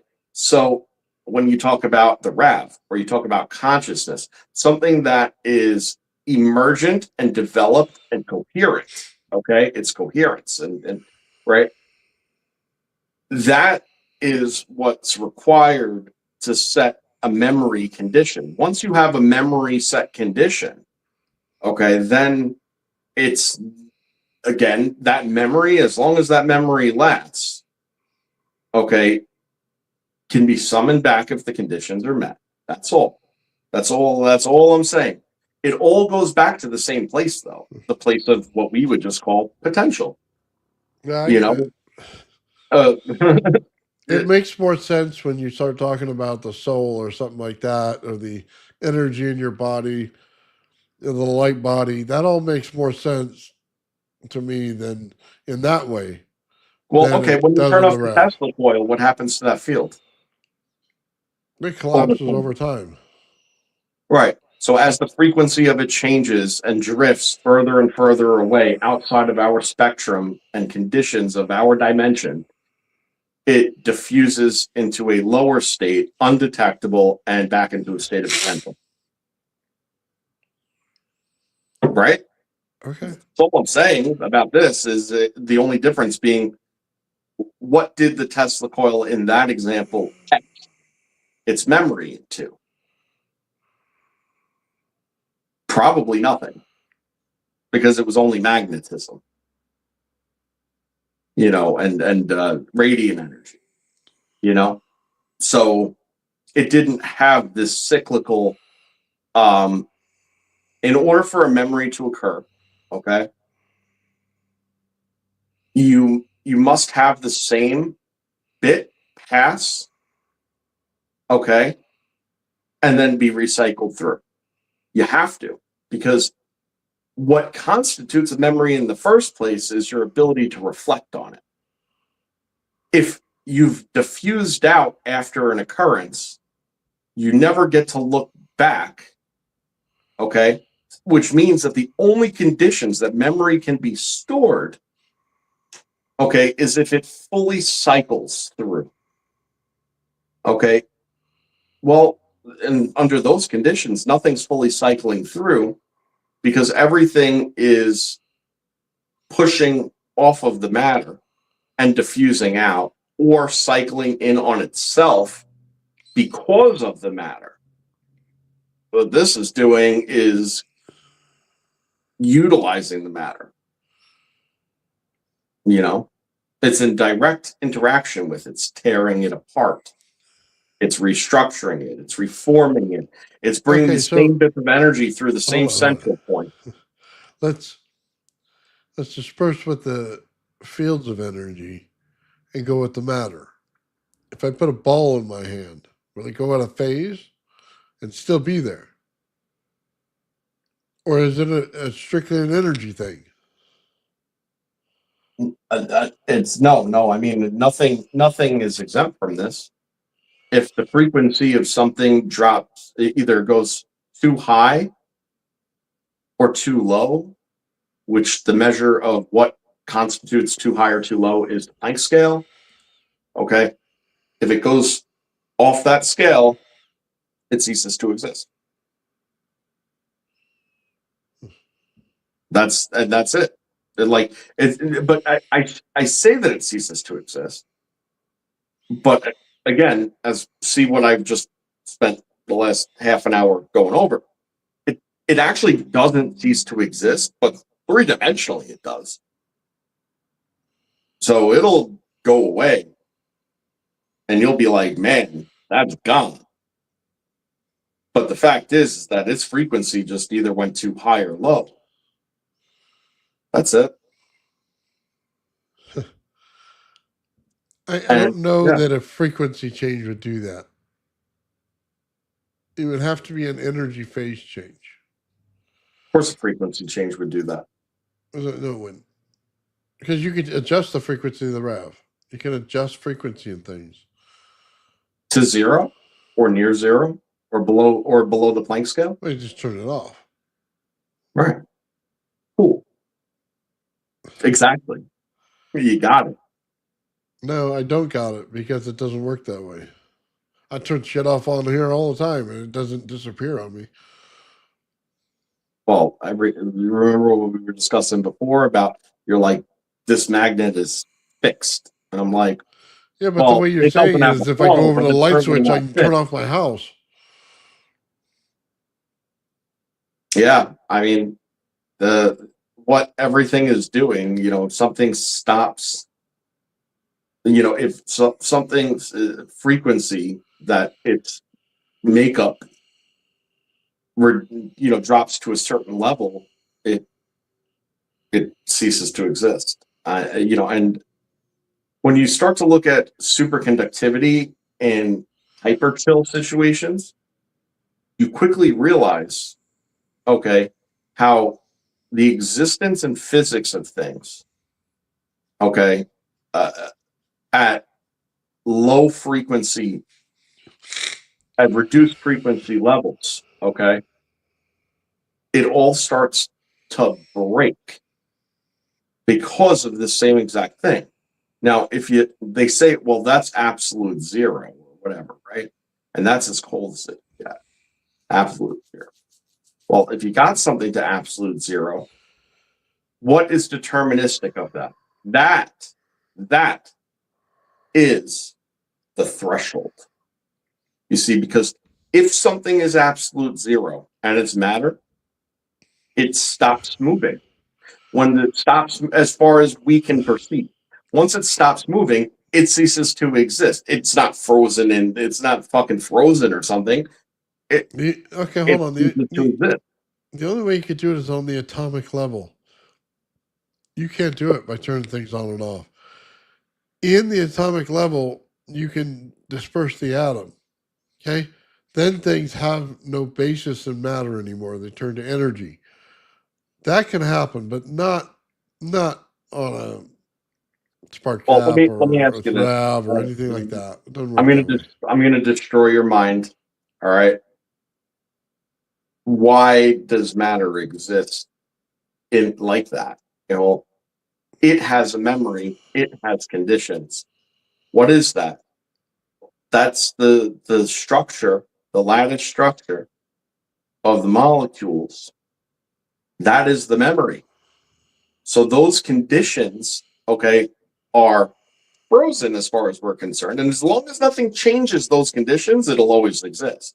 But as we well know about things that are material just generally, there's all sorts of things that always change those conditions. And it leads to changes in the material itself over time. Now, that's just in the natural, and That's changing the that's just atomic part of the structure, Joe. right. That's So, but so what that's happens? that's not turning off a switch. Yeah. Okay. You have Yeah. to change the You don't atomic have to follow. structure. It's okay. Or believed in that. It's like I said though. It just becomes very counterintuitive. Okay. When and and I'm not calling you hypocritical, but it's a hypocritical thought to believe that certain things happen and that's cool because I'll accept that and we know that. But that what I'm saying here, when it comes to memory and conditions, okay, and phase, that it doesn't exist here, but it exists elsewhere. The No, key is but the memory and the conditions. it's not that, Joe. I didn't break the energy inside the atom. Is the problem? I still left physical structure there. I did not bring it to a true energy state to reduce it to zero. I have still numbers on the table as long as I have atoms. What I'm saying is once you break the atom down, then you can get to a true zero. Then what you're saying could happen. I'm saying that the atomic structure has to be broken in order to get what you want. It has to be separated in some way. It cannot be in the state that it's in now. Therefore, when you have an anode and cathode, that still has structure. So It, the breaking would just simply occur by the simultaneous frequency reduction. That's it. Like if you had a basketball and it dropped below our threshold of its frequency, the entire lattice would fall apart and then cease to exist on the molecular level, and that's exactly how it would go. that's what I And just frankly, said. it's possibly something that happens as well, like when you know like a nuclear explosion or something like that. Like if you're a human being in that area or something, like it's quite possible that you cross thresholds of frequency because of the amount of heat, pressure, etc., differential. If it were to throw you off the scale, well, you might not exist here, but like your Okay, physicality could possibly be like atomized somewhere else. what I'm saying is turning off a switch is not the same as making a transporter. What you're saying would make a transporter possible. That I can take you down to the atomic level and beyond, and then rebuild you 100% on the other side where I put the wire at, or I put the beam at, or whatever it is, Right. which would make sense. But if you don't destroy the atomic structure, it stays in its atomic form. Whatever that structure is created, it stays. That's what I'm Right. saying.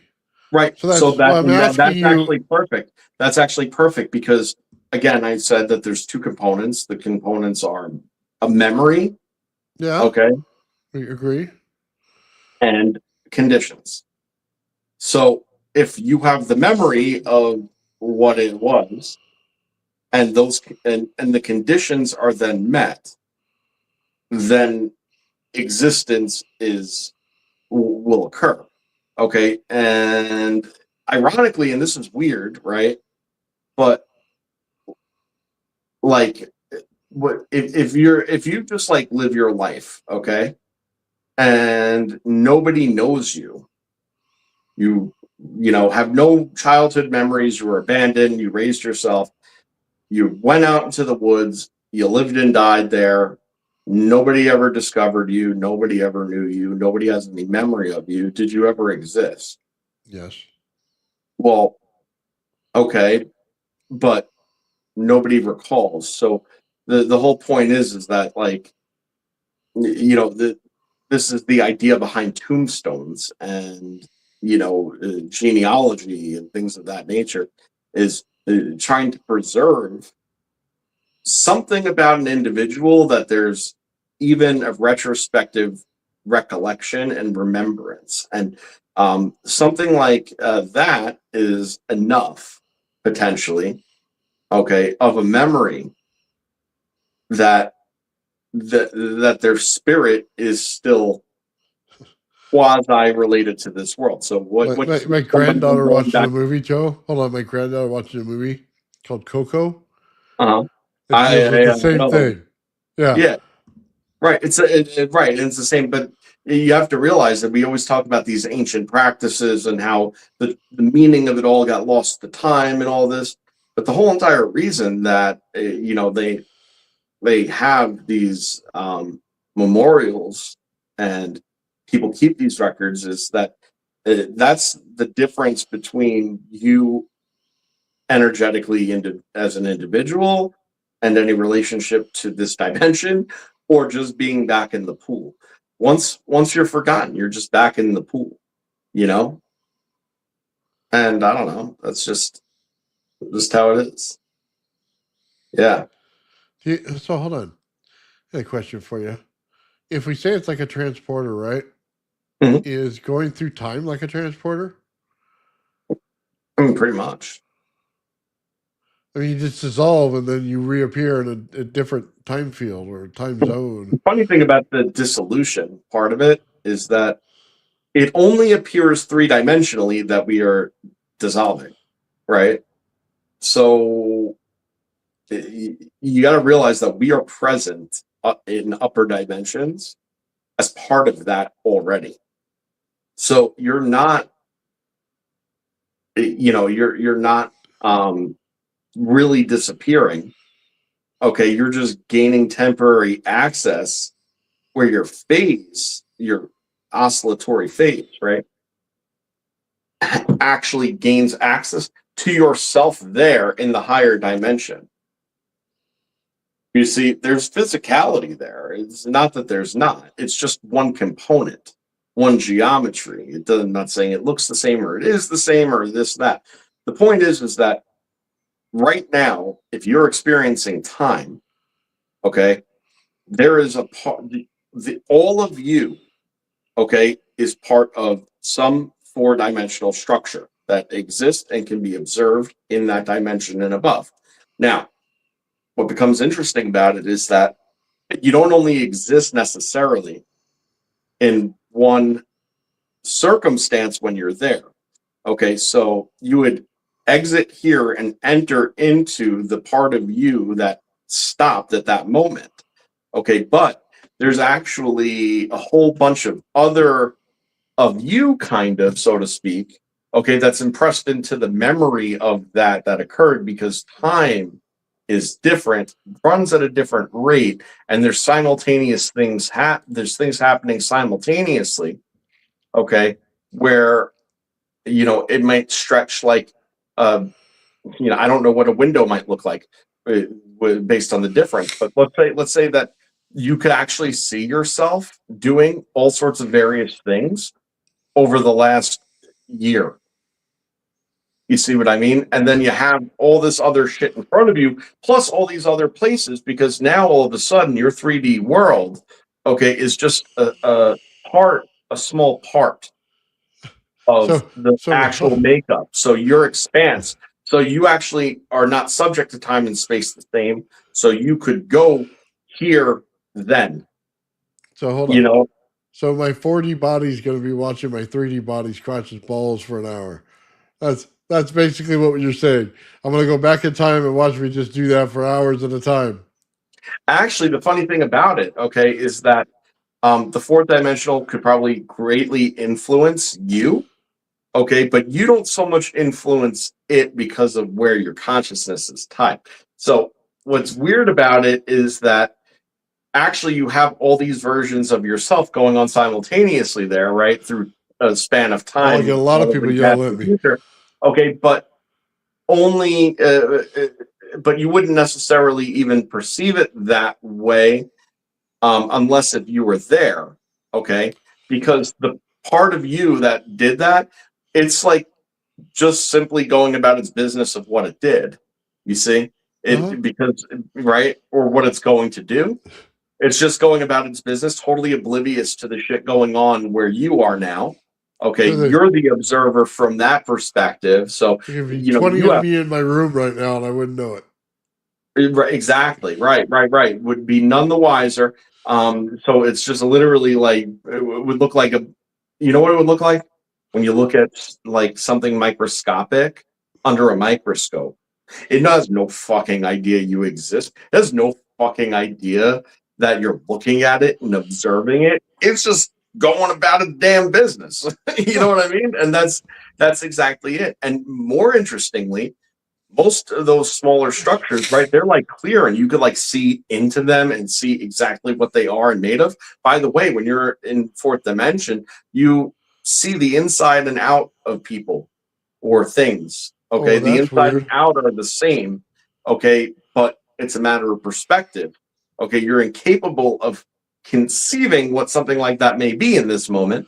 So Okay. I'm But worse than naked sitting on the chair. I'm visibly see through as I'm sitting there. right. The Okay. same, right. Exactly. And the same way that, like, if you were to draw a square, right, on a piece of paper and that's two-dimensional, well, if you were a dot on the same paper as the square, all you would see is the edges of the square. You'd have no idea what's beyond the lines of the square. You'd never be able to see over that wall what's inside, right? But as a three-dimensional, you would think it's just solid through and through. But as a three-dimensional person looking at that situation, we clearly see that it's a dot, and then there's like a line, and then just in the inside is whatever's inside, nothing or something or whatever, like we could see it all at the same exact time. It would be a very similar circumstance to that, you know. Yeah, it's interesting stuff, like I said. But if you believe that stuff, if you believe that energy can't be destroyed, but you also know that energy will drop off the map and go silent, but also then reoccur, okay, at certain other points in time and space, okay. Well, then you already understand, believe, and know exactly what I'm saying. You know, the idea is that it happened and it's transient and it's there and it won't come back till it interacts. It's just a hard leap to make until you see it. Then after that, it wouldn't be hard at all. Yeah. Yeah. It's sort of a weird thing, too. It's like, could you imagine like a ghost, right? Well, if you're a ghost and you're just going around, you're never detected by anybody, you could just go back and then there's nothing, whatever. But let me ask you, have you ever noticed how certain places just seem haunted as shit? And they're like, oh, and this person, people have seen him, they've seen what he's done, they've seen whatever. Huh. Well, guess what? Bro came back and established a memory of himself and an identity. Now, if certain conditions are met, he could just come back as he freely feels, so to speak. Like, he could actually be called back because you could meet those same conditions of the memory that exists here. It's craziness. It sounds crazy, but this is like, this isn't even me talking. This is physics. No, You know? there's going to be a lot of cowboys at the strip club. That's all I'm going to say. Okay. They're going to put Sounds their a little memory gay, there. Sounds a little gay. They're all going to remember the good time they had, not all the bad times. Mhm. So they put their memory out. It's hilarious.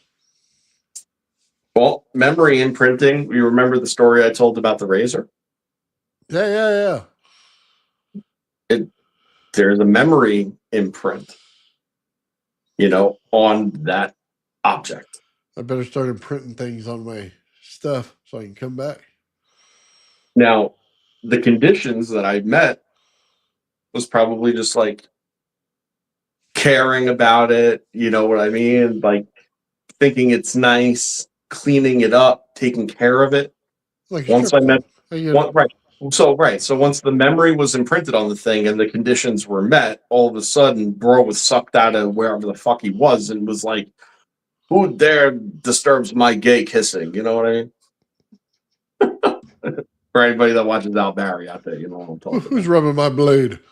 about. Oh, that's hilarious, Joe. Yeah, I think Yeah. it's a pretty interesting conversation, man. I totally into it. I just it's hard to make the leap, but I think you and Aether are probably on the same level with that one. You guys keep getting me with it. It's like however strange reality actually seems, it's way weirder. Oh, I bet And it is. and this is how scientists like have been pigeonholed, unfortunately, and I hate to say it, but it's true. But science not only predicts but confirms everything that I just said, except as applied.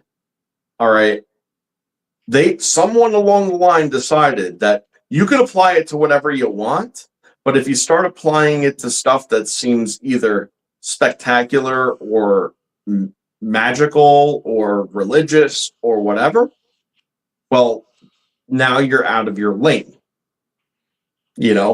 and somebody along the way decided that it's probably the Vatican. To be real, probably the Vatican. But Oh man. Yeah, right here. Value also does not mean money also for charity. Well, that's what Jesus believed, right? He'd rather have your companionship and friendship throughout his journey than he would any piece of gold or anything you had on you. So, absolutely right. At least that's the way I see it. So, all right, Joe, it's been like 3.5 hours, bro. I need to get something to eat. It's a good one. Yeah, I know it was a really good show today, man. So right on. Yeah. All right, guys, I want to thank real quick Ulysses out there, man. Awesome, brother. 5 Old Men Build membership. Love that, man. Thank you. I'll be over with Traveling Fools tonight, man, at 7 o'clock, or excuse me, 7:30 Pacific Standard Time. I think it's 9 o'clock on East Coast or something like that. Dude, last time I did the lab over there, Joe, dude, I sent you the video. It's hilarious, bro. Yeah. I was cutting melons and stuff in there, man, and I put I put little tassels on them, man. I went like this to him. Oh, dude, it was hilarious. If you didn't catch it last week, you should have. It was great. Yeah, I'll have to do a watch back. Yeah, because it went a little long, and I've been busy all week, so I'll have to catch up. Yeah, just watch the first part of it, dude. You'll laugh your butt off because I'm over there cracking jokes, dude, while I'm zapping myself. It was awesome.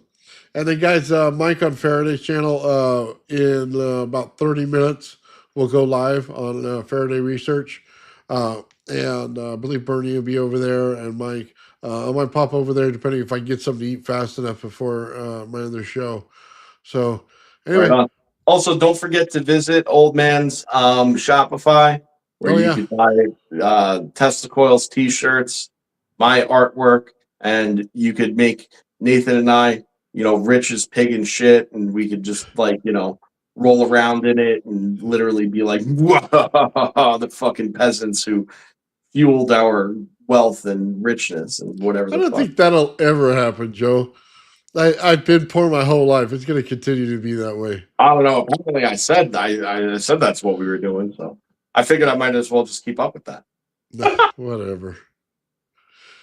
Oh, that's so great. All right, guys. There's no offense, by the way, to High Sciences. He's a good guy. Yeah. Well, I thought he was. I didn't have any problem with what he says. So he brought it up, man. You guys got it out. I'm good. As long as you guys figured it out. Right on. All right, guys. Have a great night. Peace and love. Have a good weekend. The old man real. The old man real. The old man real. The old man builds. The old man builds is broken in the head. People not seeing reality has put them in the red. Where conscious and spirituality been stricken from the norm and replaced with the ignorance of basic magnetic form. The geometry of God keeps running through his head. That's what makes old man builds broken in the head. The old man builds. The old man builds. Spheres of destiny are spinning in his mind, making him travel back and forth in time, battling the establishment for just a little recognition. Has him forcing the world to understand his premonition. That world will have all the technology in the end, even if it means his life will fail to instead.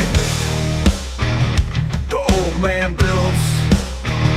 The old man builds. The old man builds. The old man builds. Fears of destiny are spinning in his mind, making him travel back and forth in time, battling the establishment for just a little recognition, has him forcing the world to understand his premonition that what will happen